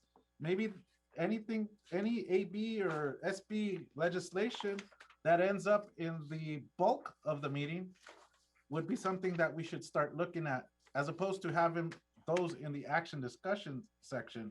Mr. City Attorney, what do you think about what I just said, sir? Yeah, that's fine. And it should be noted that there aren't nearly as many as you think that are on the agenda, because Mayor Pro Tem Valentine has already pulled 3 of them. Okay, but do you know what I mean? You understand? Does my team, does the city council team understand? Yes. If Russ can look at this stuff and say, hey, we as staff also concur that this is really pressing because it's going to affect us this, and that. True. Yes, and in years past, there's been a generalized consensus to oppose any legislation that takes away zoning power from the city of Hawthorne and puts it in the hands of Sacramento to basically mandate that a lot of developments just be approved over the counter without any input from the planning commission or the city council. And then we can see that, and we can see, okay, then we'll do it as a team. But I also understand that, say for example, I don't know what the one on the council on the hospital workers, maybe giving them an extra fee or something, look, what I don't want to be caught up in is if through an action discussion item, assembly bill or a Senate bill is being asked to be supported. What if 4 of you guys, 3 of you say, let's vote for it, and it's going to have all our names on it, and then 2 of us are adamantly opposed to it, and like adamantly opposed to that, and my city's rep saying that we're for something, I'm against it, then I'm not going to stay quiet, because you know what? I want to just let my opposition be known if it rises to that level, and then I'll be countering, and that's just what the majority had decided. So I don't want to be caught up in that situation. I don't think any of my colleagues should be caught up in that situation. So I think the litmus test, like I said, should be if Russ and his teams think that we should support something as a whole would be best. I mean, I'm just saying, what do you think about that? So you would ask that the city attorney advise us as to as to the position we should take? Is that what you're saying? Well, no, you're an individual would recommend a position to take, and going to the city attorney, see how it pertains to the city as a whole. It can't be just like whether Hollywood actors should well, every one of this and that or something. Every one of these bills pertains to the city, but then why cities in general? So But then to have, I'm so sorry, I don't mean to interrupt you like, That's okay. like that, but having the city attorney give us the legal confidentials or the staff report as to how it, you know, just a summary. Summary, yeah. Summary, how it affects us as a city, and basically relaying the urgency that you've passed on to the city attorney and agreeing with it. If it doesn't pass that litmus test, then it shouldn't be put forth between the whole council. What do you think, Councilmember Montero? Yeah, and what I'm thinking is, in fact, you know, I agree to have a summary of the bill, what affect the city or our residents, right? And also, if there is a motion that is passed with only 3 votes, the other 2 that are opposed, the letter should not have their names on that letter. That letter should have gone only with the 3 votes who said yes. Yeah. That's fine. Okay. Well, To the chair. let's get some feedback from the rest of the council member colleagues, because this will impact how we move forward. Councilmember Reyes English, go ahead. Yes, thank you, Mayor. So in the past, I've received a lot of requests for support, and I've supported a lot of stuff without bringing them to the council. More importantly, whenever we have passed, these types of requests for city council support, because this is not city support, it's city council support, or else we wouldn't be voting individually. It's city council support of a letter. I've asked to see the letter, and I've asked to physically sign the letter. So I'd like to see that moving forward. If in fact I'm approving something, I want to see what the letter reads, how it reads. I might want to modify it, might want to, add additional stuff, maybe want to amend it, take some things out. I don't know. But this is how I've done it in the past. And moving forward, that would be myself, just me. Okay. Do we have a direction moving forward? Just because, look, honest truth, I think the discussion we just had is longer than if we would have gone through the items themselves. Exactly. Okay, but that is to prevent future. So now in the future, we know better. So now Lawson knows what to do. So Councilmember Patterson, are you okay with that? Me, in my position, if somebody goes no on something, that their name shouldn't be included in that letter. Thank you. That's my position too. I Thank agree. you.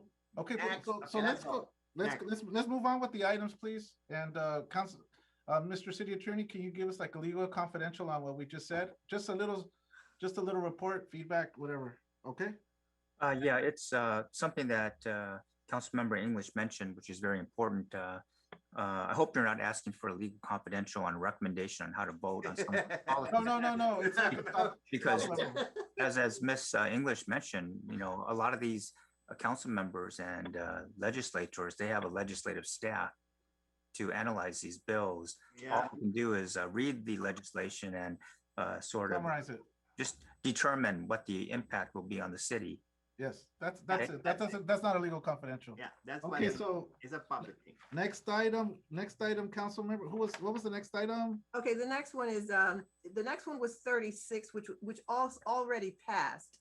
And I wasn't going to discuss it. I wonder if our city manager wants to say a word about this. This was the one I asked that we oppose, but it's already passed, but it will impact the city. And I'm wondering if the city manager might have a word to say about it. Yes, number 36 and 39 are essentially the same legislation, and it was SB 95 that was actually enacted and signed into law by Governor Newsom last week. Essentially, this provides supplemental paid sick leave as it relates to COVID, very similar to what we did under the Families First Coronavirus Act at the federal level. And so, from a mechanic standpoint, the city will be able to ingest these additional sick leave accommodations, much like we have up until December 31st when the federal legislation expired. I know there are some more nuances, and we were having a briefing on this bill tomorrow. If there's something that significantly comes out of it, we will certainly bring it back to the council's attention if we need direction or decisions. Thank you. Okay, thank you, ma'am. Mayor Pro Tem, item 37. 37 is AB 115 planning and zoning. This bill requires all jurisdictions to allow for residential development in commercially zoned areas, provided that the development reserves 20% of the units for affordable housing. And I was recommending an opposition. The COG opposes this as erosion of local control. I'll support you on this. I don't want to lose local control. I think we know best as a city how we should move forward with these types of appropriations. AB 225 is the next. Well, do you wanna just? You can I'm call for sorry. the vote just to get a record. I'm sorry. Yes, No, go ahead. Go ahead. I move. Second, and roll call vote. Just Councilmember Montero.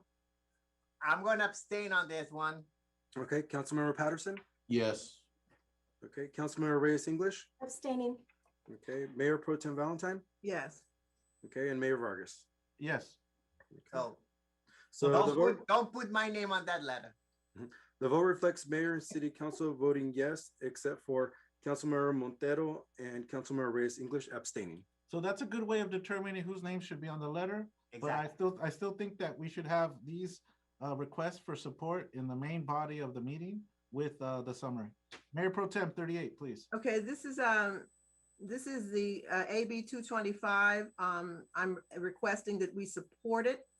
It's supported by the South Bay Aerospace Association. It is allows the Department of Consumer Affairs to grant temporary licenses for 30 months for certain professions and vocations, such as registered or vocational nurses, psychiatric technicians, speech language pathologists, audiologists, veterinarians, and the list goes on and on up to physician. Temporary 30-month licenses in place of the original 12-month licenses for spouses of military, of people who are who are active duty members of the military. This would be so that the military could have their spouses work here on a temporary basis, or they have a temporary license until they can get the training and be licensed in the state on a permanent basis. Normally, the licenses are 12 months long. This bill would expand it to 30-month temporary licenses. And this is supported by the South Bay Aerospace Alliance because it supports the base, the LA Air Force Base, and the military who work at the base. And it's another way of trying to keep them here to make this area attractive for them.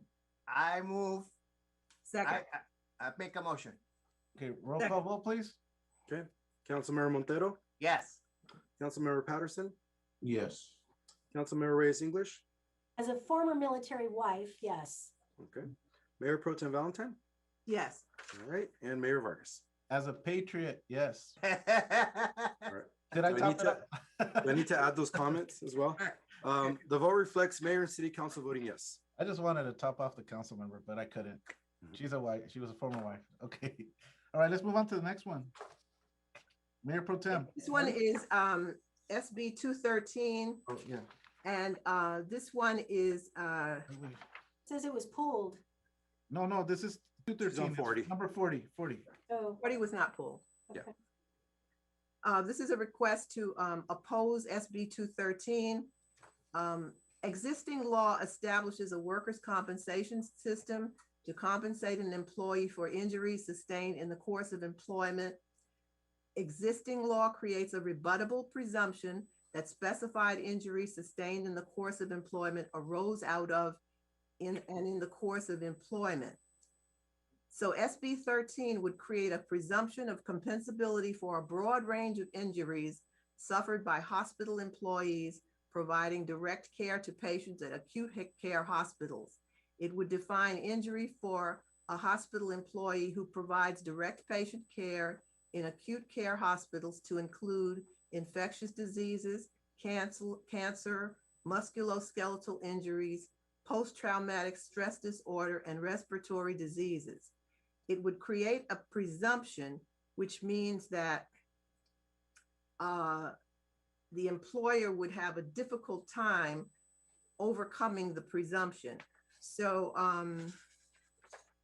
it creates a presumption of industrial causation for all hospital employees that provide that direct care. And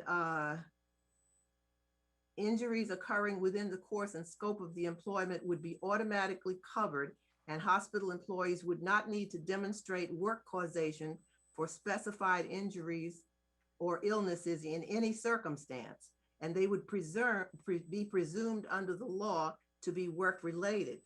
So it would create a burden on the employer to rebut these presumptions. The other thing about 213 is a former employee could come back and file a claim based on this presumption for up to 10 years after employment had ended, and the employer would be virtually powerless to question the compensability of the claim. So it presents a number of problems, not the least of which that there is no rationale for basing the duration of an employee's post-employment presumption on the length of their service with a specific employer. So that 10-year period before the statute of limitations runs on the ability to file a claim creates a tremendous burden to hospitals and healthcare facilities. It is opposed by the South Bay Association of Chambers of Commerce and the Cal Chamber. And I move to oppose SB 13. I'll second it for the vote. Roll call. Councilmember Montero. Abstain. Okay. Councilmember Patterson. No. No, you said? No. Okay. Councilmember Reyes English. Yeah, no. Okay. Mayor Pro Tem Valentine. Yes. Okay. And Mayor Vargas. I'll abstain only because I would have to look at this a little bit closer. It's a little bit too intricate the way it's written for me to make a decision now. That's the only reason. Okay. So the vote reflects Councilmember Montero and Mayor Vargas abstaining, Councilmember Patterson and Councilmember Reyes English no, and Mayor Pro Tem Valentine yes. Okay. What are we up to? We up to 42? The last one. Okay. This is the electric bicycle incentive kickstart for the environment. It's called e-bike. To the chair, you missed 41. Okay, 41. Pulled. Oh, it's been pulled. It's I have it on pulled. record that it's 41 been is pulled. pulled. Yeah, 41's pulled. Yeah. Mayor Pro Tem 42, please continue. This is a request to support HR 1019, electric bicycle incentive kickstart for the environment, e-bike. So it was introduced last month. It aims to provide a federal tax incentive to consumers. If passed, the bill would provide a 30% tax rebate discount based on the MSRP of the e-bike you purchase, with a minimum tax incentive of $1,500. The idea is to replace at least some of America's car dependency with an easy and fun to ride alternative, which is much more environmentally friendly. By replacing just 15% of car rides with an e-bike journey, we could reduce greenhouse gas transportation emissions by double digits. And with e-bikes requiring far fewer rare earth elements for their much smaller batteries, they're much more environmentally friendly than electric cars as well. This is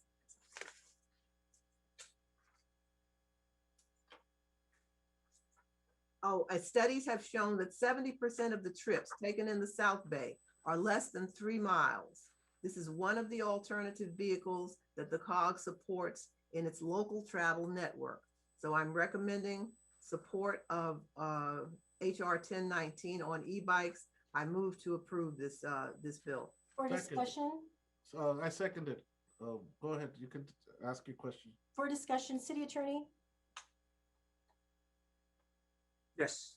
It's my understanding sometime back in 2018 that there was a ban placed on the city with regards to mobility devices in the city of Hawthorne.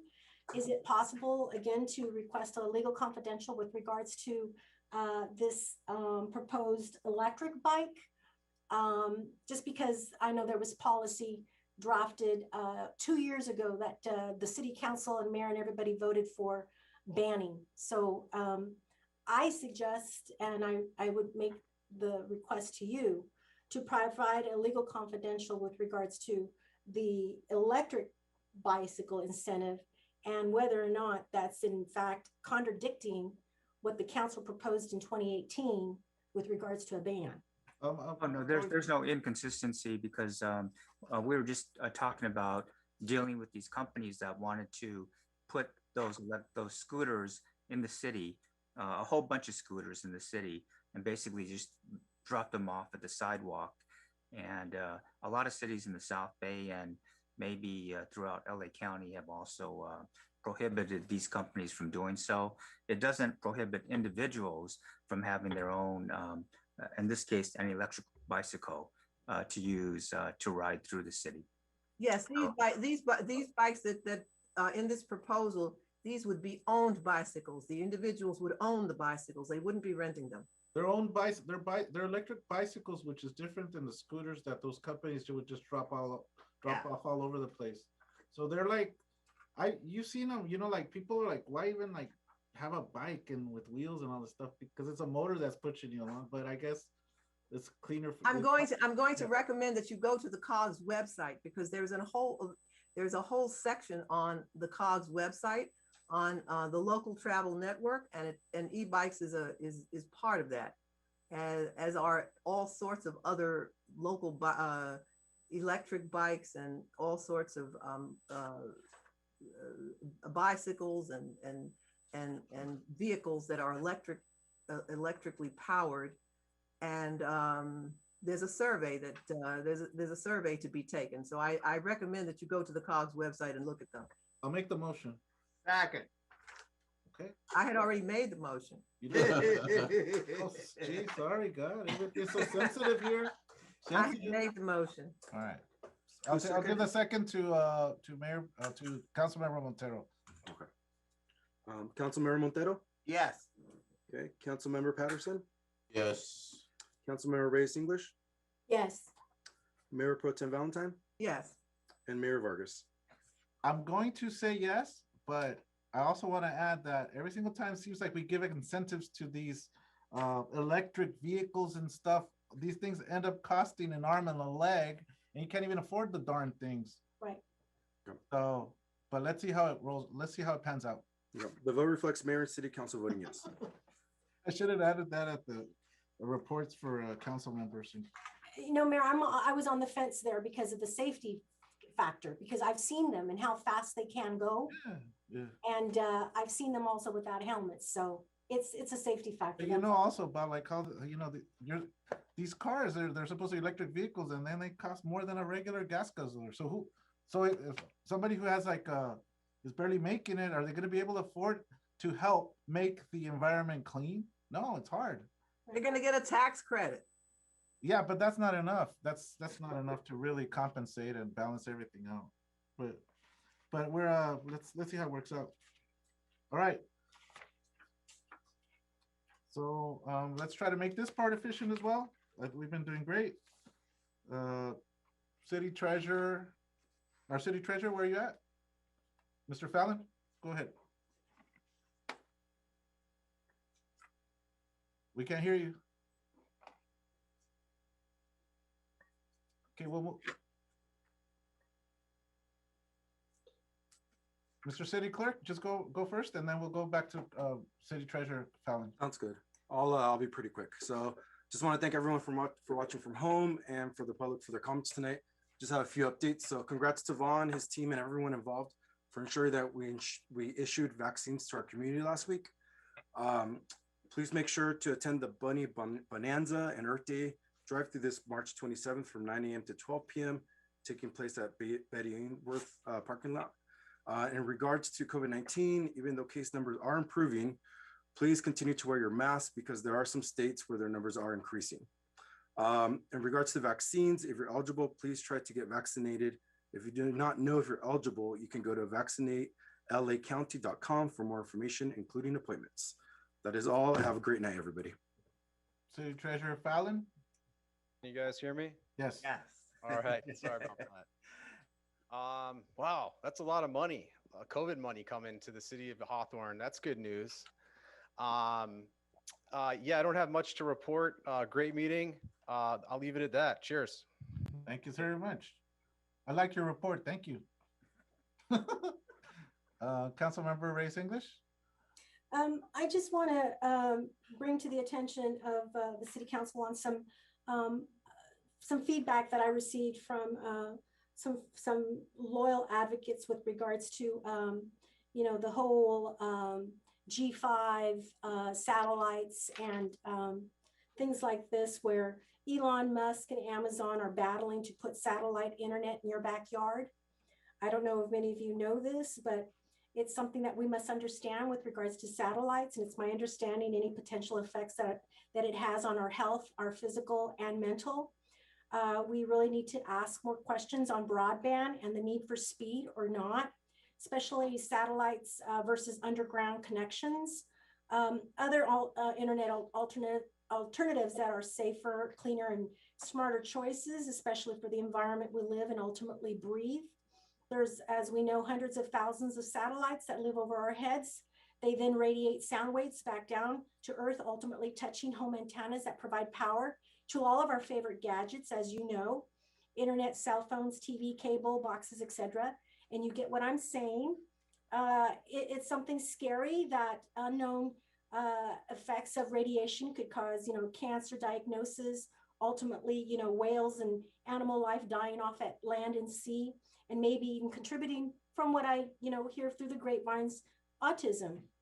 And that's still yet to be proven. However, I want to learn more, and it's my hope that my colleagues want to learn more, and that this be something of ongoing discussion, debate, and understanding. So I want to thank those individuals that wrote to me with regards to their concerns of only Amazon and Tesla ultimately battling out for satellites, and there could ultimately be hundreds of thousands of those over our skies. So keeping that in mind,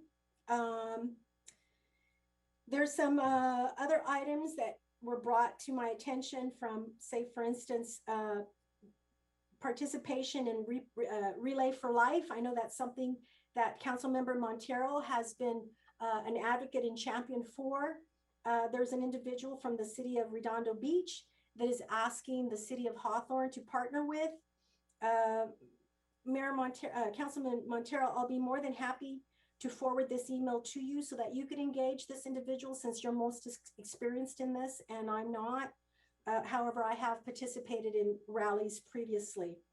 I want to report back from a couple of departments. City manager, I'd like a report back from the chief of police on the status of our stats for the city, where crime and other crime needs to be reported out to council and staff.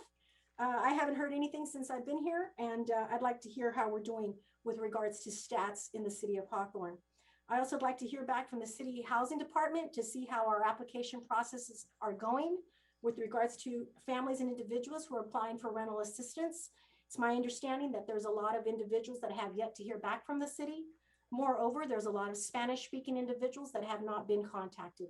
So that's my concern. I also want to hear and report back how we're doing with regards across the street at the mall with the ongoing traffic that stems from Amazon and Tesla, the activity that continues to be there with other issues of noise and such. So if we could hear back from those that I've made requests, that would be great. I'd like to thank the doctor again, the police department, for their efforts in giving us the report and what they're doing to help in the community to address many concerns, especially our homeless. And to the neighborhood associations, especially James, that brought to our attention the potential rape that could have occurred if it wasn't for him intervening and ultimately stopping that. So I think that's very important on that. And I also want to encourage staff in April to wear jeans. Although we are on Zoom, this has been something that we've been doing for many years, where staff is allowed to come in on that day and wear jeans in solidarity with regards to domestic violence and stuff and things like this. And also Women's Month. We are in Women's Month. I'd like to give kudos to all of our women, all of our working professional women, all of our moms, our grandmothers, and those that are home today caring for their grandchildren while their family members return back to work. A lot of struggle is real. And I want to just know that I'm lifting you up in prayer and letting you know how valuable you are as a woman to us and to your community. So with that, I'd like to thank everybody for the council, which I feel is a good council that we had today this evening. Thank you. Thank you very much, Councilmember Reyes English. Councilmember David Patterson. Thank you, Mr. Mayor. Let's see, a couple notes. I want to congratulate Jason Gromsky earlier. I didn't have a chance to chime in on his new addition. I think that's just always a great thing. But yeah, congrats to him. Just really want to speak on item number 26. I want to thank the council for joining me in forming this partnership with the University of West Los Angeles College and allowing a resource for our employees to further their education.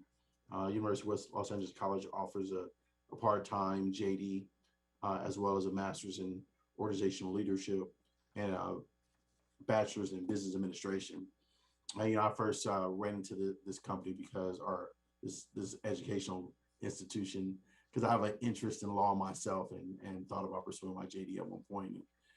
Decided to pursue a PhD instead, but I want to make sure we have the resources available to our employees to be able to move up in whatever positions that they want and have whatever educational requirements that are necessary for them to do that.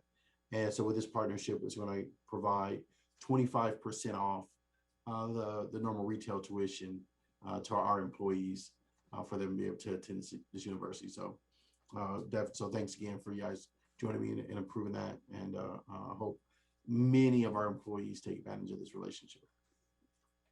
That's it. Thank you very much, Councilmember Patterson. Councilmember Mayor Pro Tem Valentine. Thank you, Mayor. I first want to say thank you to the police chief and to the Hawthorne Police Department for the really fine presentation we saw here tonight and the fine work that they do throughout the community all year long. And especially tonight's presentation on CPR and all of the benefits that they provide to the community in terms of emergency resources and medical resources, and also to thank Dr. Nakagawa for leading this effort to train our employees. I want to thank those of the community departments who came out, the Holly Glen Homeowners Association, Bodger Park, and Ramona Neighborhood Association. Thank you all for coming, and thank you for all of the work that you do on the ground to improve the quality of life for our residents. I have some information called WPV Cares, which is free COVID-19 support for seniors. It's an emergency response program by Westside Pacific Villages. So it asks, are you a senior in Westside LA or adjacent cities who needs help with courier services and contactless delivery, social calls, social support calls, weekly care packages, online and phone activities, limited transportation, and other support. And if you need help, if you want to volunteer or you want to make a donation, they ask you to contact thewpv.org. It is Westside Pacific Villages. It's a volunteer-driven nonprofit helping residents ages 55 and over with routine tasks and social engagement to enhance their independence. So I've already asked the city manager to put this information on our website, and I encourage our seniors to take advantage of this. It looks like a great opportunity for them to receive services that they may need. And with that, I will say good night and have a good week. Thank you, Mayor Pro Tem. Councilmember Alex Montero. Thank you, Mr. Mayor. Again, I echo the sentiment of my colleagues. Thank you for people to attend the meeting tonight and all the department heads that I see in our screen. I want to personally thank Dr. Paul Jimenez, the idea of bringing the homeowner association into our meetings, because, we have not been able to go out there and meet them in person. So it's good to bring them and to give us update what's going on in their community. So I thank all of them. I want to say that, I'm going to say this because of one of the comments from the public about the homeless. It is not fair to criticize us when, for example, this month of March, I attend 2 homeless task force. March 3rd, it was the South Bay Cox homeless task force.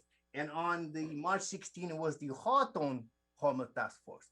So we've been doing everything we can to help the unhousing. And that is where even the last meeting, I asked for an ad hoc committee to work on potentially to bring some type of homeless program at the Caltrans land north of Imperial Highway. So we are doing what we can. And for these past 2 years, for 24 months, we have done more than 20 years back. So we have homeless task force, we have homeless coordinators, homeless outreach worker, we have Vaughn and his entire department working on this. So, and in the police department, and now Dr. Nakagana goes out, to help the homeless. So I want to say thank you again to the doctor. Thank you to the Captain Lane for bringing that report to us. I appreciate it very much. The other thing that I talked to Senator Bradford and Assemblywoman Burke last week, I had a Zoom meeting with them to talk about several issues dealing, from clean power to the renewable energy to policy that's going on into the city and also to Sacramento. So we're doing our part to help everybody.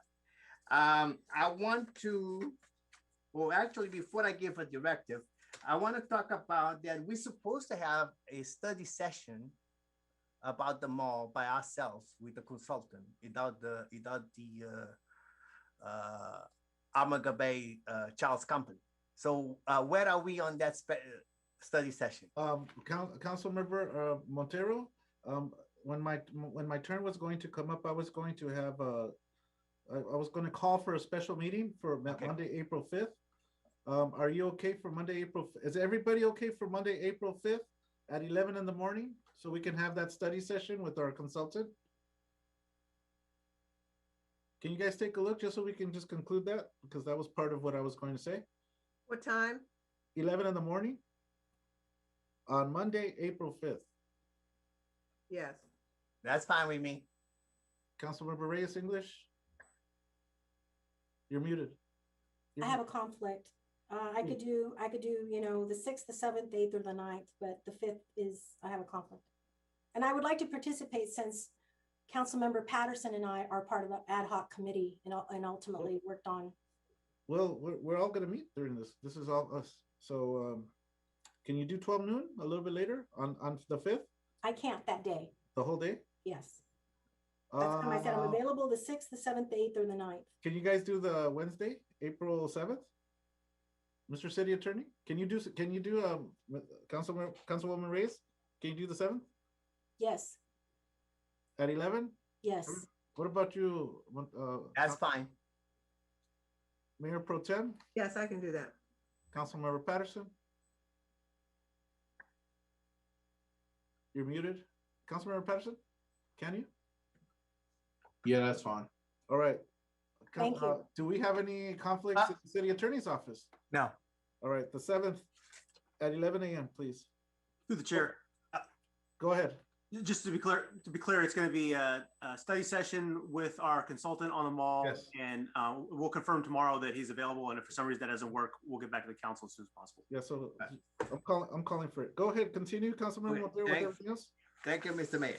All right, so I want to give a directive, and I don't want nobody to take this as the wrong way, but I think we need to do something about it. So I don't know if this directive can go to city attorney or Eric Lee or both of you. So actually, I'm going to read this because I had to put a lot of thought into this directive. Okay. So I begin, I say that I would like to give a directive because of the city of Hawthorne continuing to struggle to bring business to our city. Some believe that Hawthorne is one of the hardest places to open a business. We know due to COVID-19, we have not opened any business in our cities.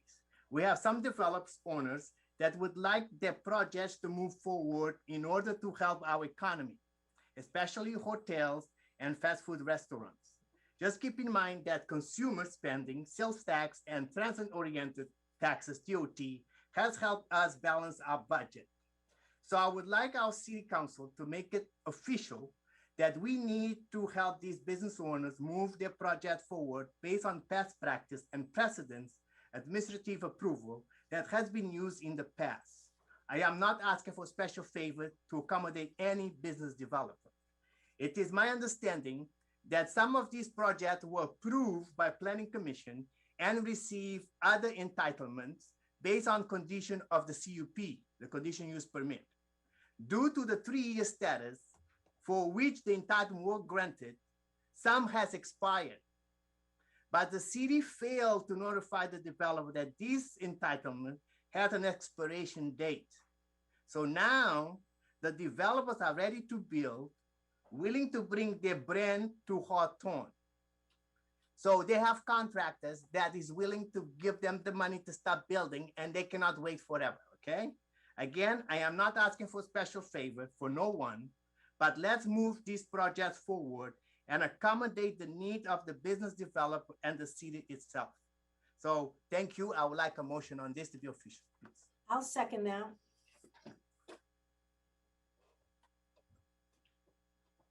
I have a comment. Yeah, so no, I understand what you're saying, but I think in order to, I would prefer to look at this on an individual basis. There's specific projects that are out there.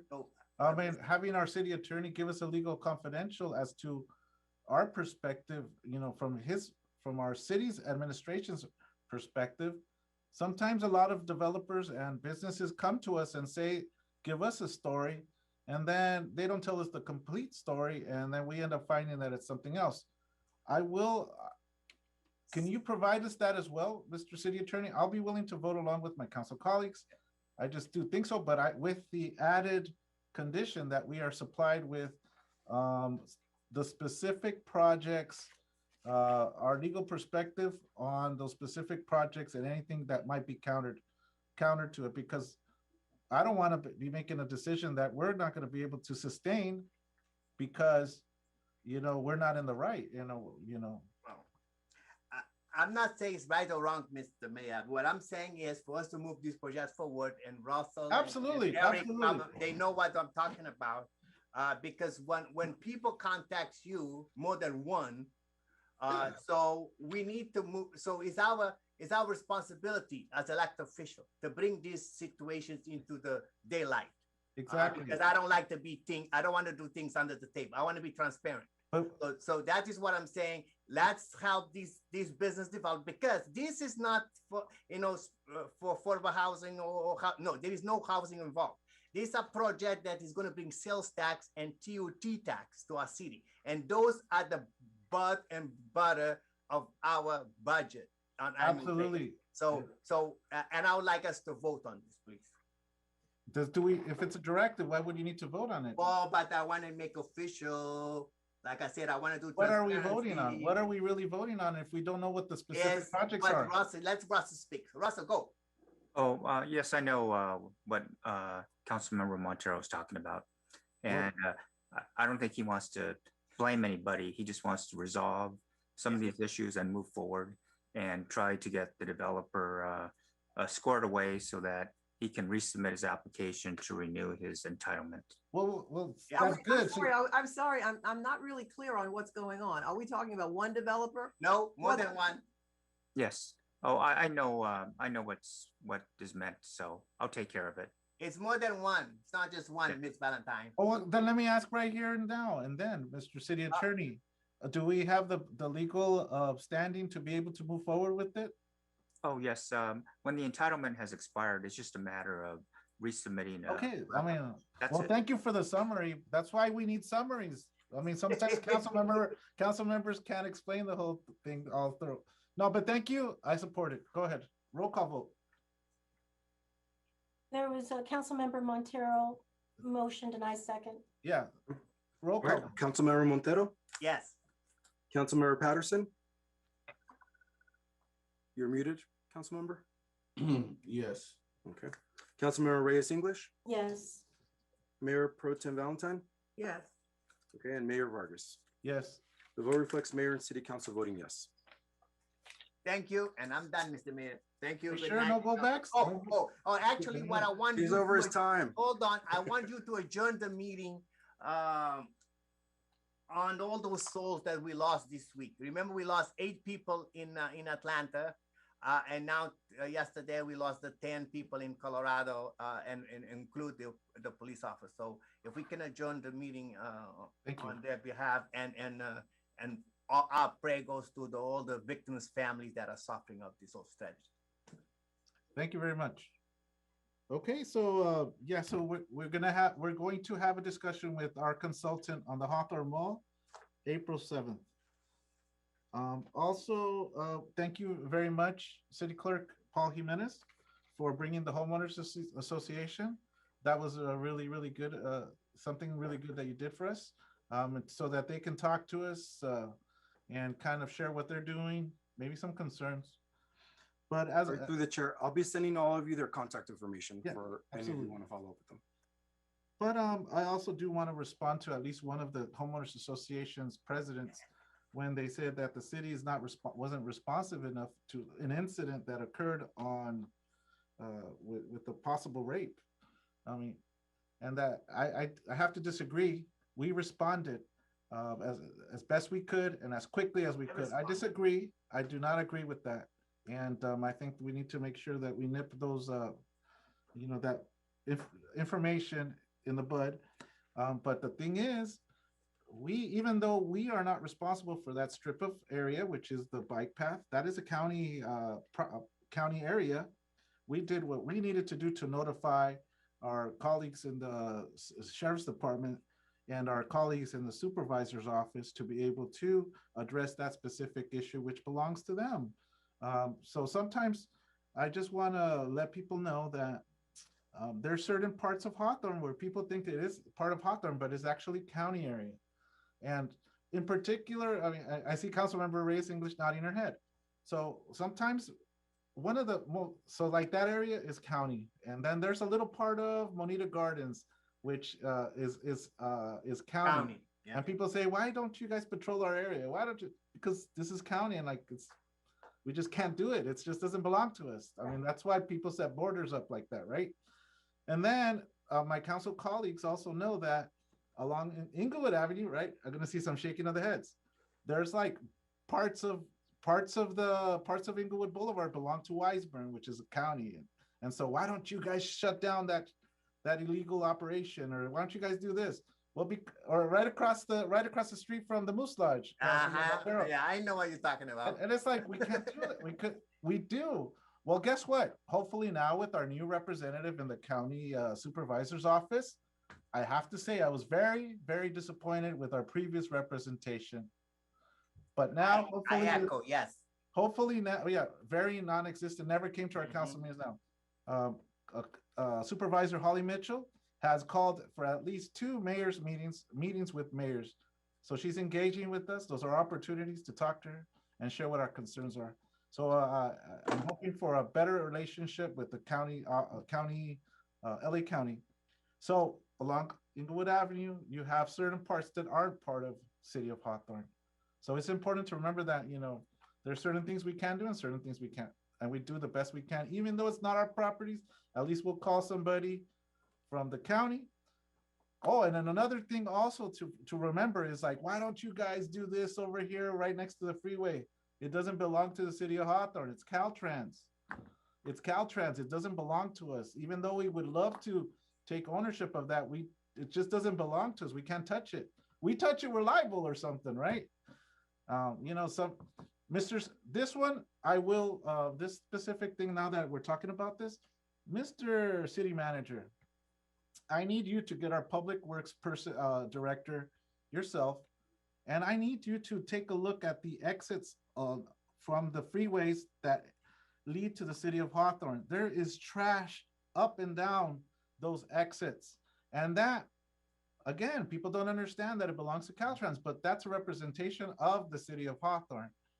We cannot have that look like that. I don't care what you do, how many times you have to call, how many times you have to bug, but I need you to call up Caltrans and have them clean that stuff up. I don't care how often it gets dirty, they have to clean it up because it looks really crappy.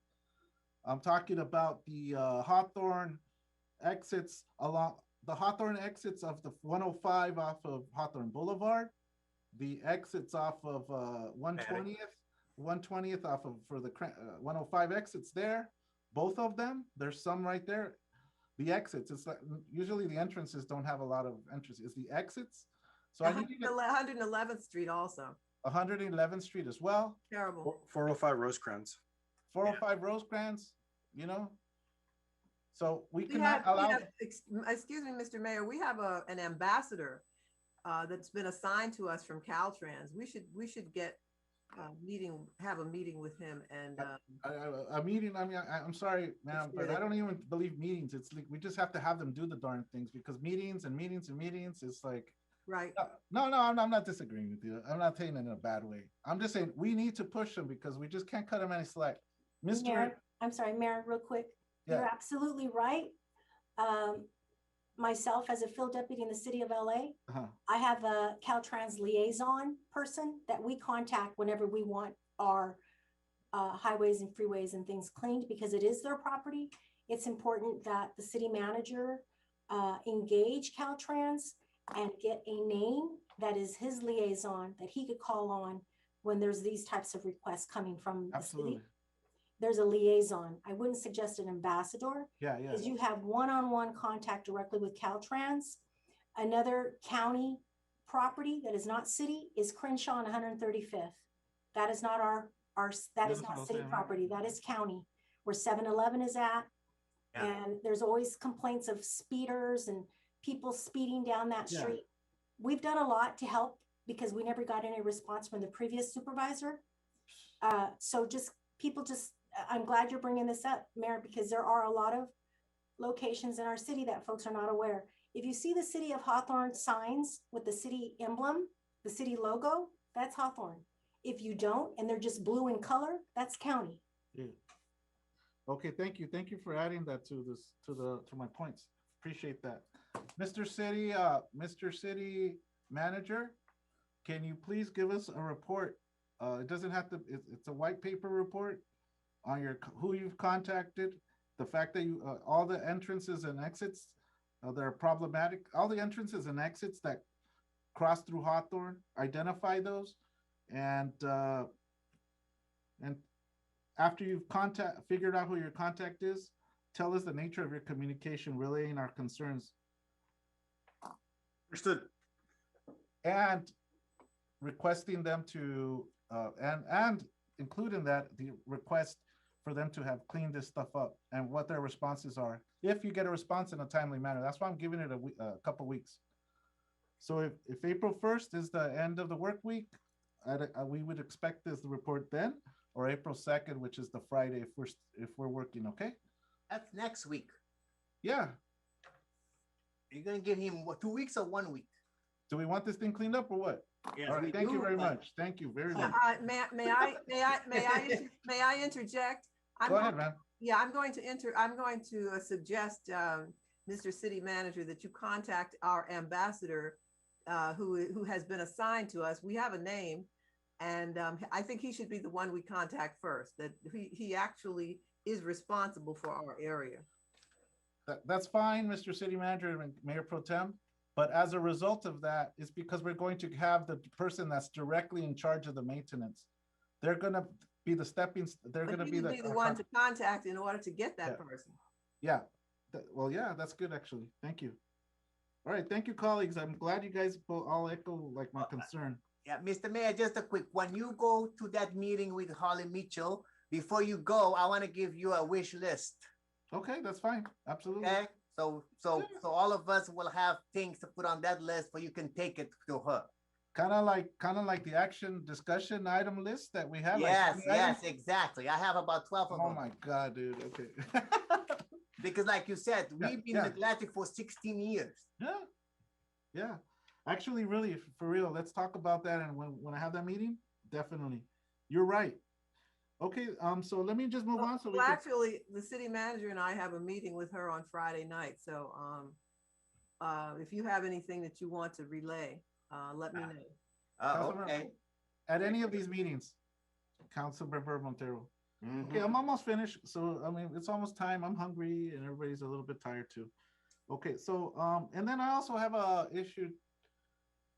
I know that there's a regular member of our community that keeps coming up and saying that we don't care about the homeless or the unhoused. Yes. And that's just totally false. I mean, repeating the same things that we don't care, that we don't care, that we don't care. And that's absolutely false because as the good residents of our community know, we have an active homeless task force, which no other city in the South Bay has. That's not caring. I mean, come on, the logic is not there. I mean, it's just, and I think the more and more those individuals talk, the more people, they lose credibility, to be honest with you. I'm just be frank, okay? I mean, and then to suggest that the Hawthorne Mall should be converted into a public housing project in its entirety. We do not own that property and it's privately owned by someone. Okay, we cannot take it. And we've already discussing eminent domain for what? So that we can, no, it doesn't happen that way. Okay, so I just think we're gonna keep on hearing from that person. And so for the good residents of the city of Hawthorne, know that we as the city council, all 5 of us and our staff and our city clerk and our city treasurer, we're all working hard and we're very proactive. And you guys know better because you've seen our reports and you've seen people, and we do help a lot of the residents who are unhoused. So another thing that I wanted to mention is I'm going to finish up, Mr. City Clerk. Don't worry. Let me just get this. This is very important. I had a meeting with Congresswoman Maxine Waters last week, and as a result of this meeting, which was meeting with the local mayors, about 4 or 5 of us, from Inglewood, Lawndale, Gardena, Lomita, and Torrance, she asked us to prepare a list of ready off-the-shelf projects that would qualify for funding. So there's a move. The Appropriations Committee is appropriating money to cities, municipalities, and there was urgency. That's why I'm reporting this to you guys now. And so as a result of that, I gave a directive to our city manager and our team here at the city hall to prepare projects so that we could submit them by this Thursday. I mean, just think about it. I had a meeting last week, and by Thursday is when she needs this stuff by, so that she could select in her. We have the guidelines, and she and her team are going to submit however many she thinks she can move through. And we have some good quality projects that I believe will make it through and we'll be able to get some funding. So thank you very much, Congresswoman Waters. Can we know about those projects? Because I can give you some. Mr. City Manager, can you respond to that? Yeah, because that should be like all of us should be approved those projects, not just you. I'm not approving them. They're being submitted. Go ahead, City Manager. Yeah. Go ahead. Talk to them. Yes, I'm going to pull them up right now. Hold on one second. So we are going to be submitting for 6 projects. The cornerstone is a request for $950,000 to do a mobility project on 120th Street between Crenshaw and Felton Avenue. This is a multi-million-dollar project that we are missing a key piece of the funding, and we're hoping that this appropriation will cover that gap. We're requesting $500,000 for rehabilitation of city-owned affordable housing units. This would help our 38 units to rehab them, to do paint, flooring, fixtures, appliances, and other repairs at the cost of about $13,000 per unit. Requesting $200,000 for the rehabilitation of 7 wading pools at our community parks. This is going to enhance experience by people using the park, improve energy efficiency and safety of those wading pools. Requesting $100,000 for solar panels at the Hawthorne Aquatic Center. That's going to reduce energy demands and reduce greenhouse gas emissions.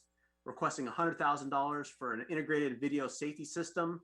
This is for our police department to implement a system to provide real-time live video monitoring, feed monitoring from any location with a variety of security cameras.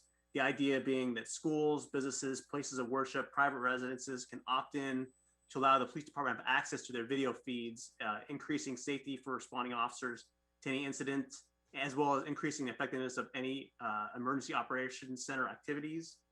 And the last project is $90,000 for our patrol video camera system. And this would be to implement a program to modernize that patrol video system and provide integration with the body-worn camera system that we're now using, increasing both community transparency and safety. Through the chair. Yeah, go ahead.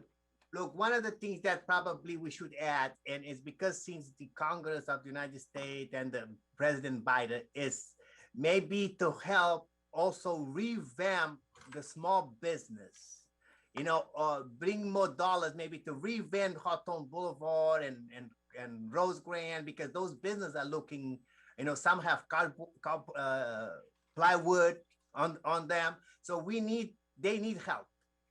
Oh, Mr. Councilmember Montero, these need to be ready off the shelf projects. But there's no specific projects that we can present. Yeah, but if you asking for cameras and video stuff, so that you can ask, if you ask money for rehabilitate the housing, that's very good, because those housing needs some rehabilitation, but also rehabilitation of the business, because our business are suffering. Through the chair. Mr. City Manager, how could you roll that into the what the guidelines are of the applications? So there were some very discrete bills that, committees in Congress that are open to this these funding requests. We can definitely review what's allowable to see if what you're suggesting is something we can weave in.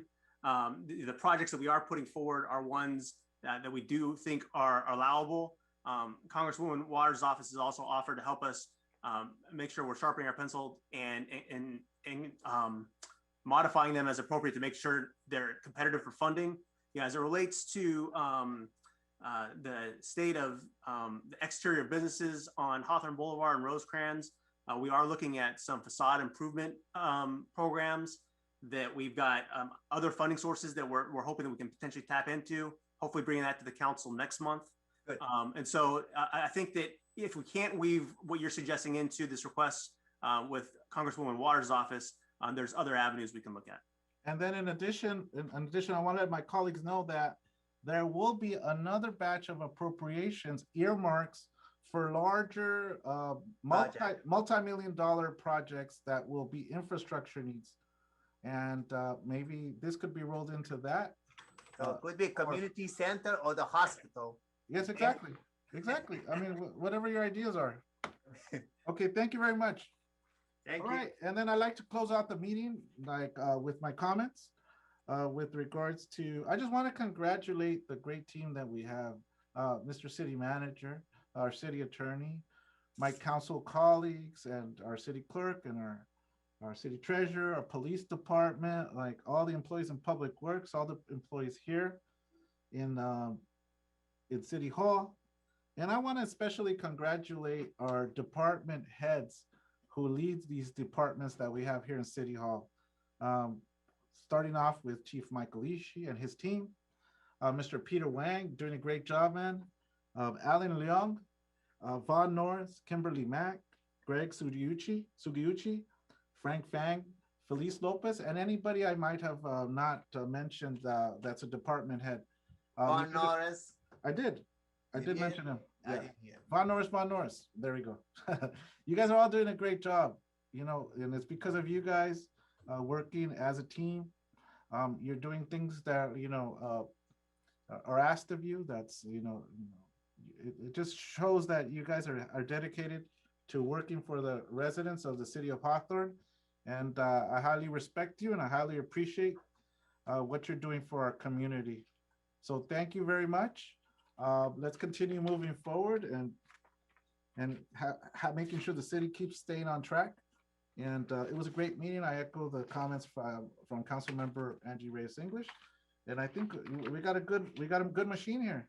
One more item, Mayor, real quick, Oh, I just knew it. really Go quick, ahead. just real quick. Okay. City clerk, the minutes of February 21st, 23rd, the minutes of February 23rd, item number 23, you're missing a second. All Okay. it says is council member and it doesn't give a name. All right, we'll So look into item number that. 23, meetings of February 23rd. Thank you for that. Thank you. And I'd like to end the meeting.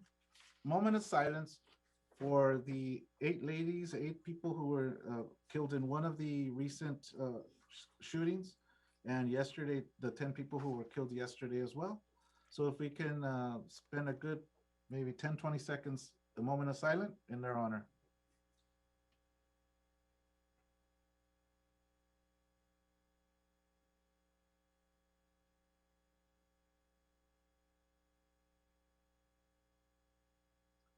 Thank you, colleagues. May they rest in peace. Amen. Okay. This meeting is adjourned. Thank you. Good night, all. Good night.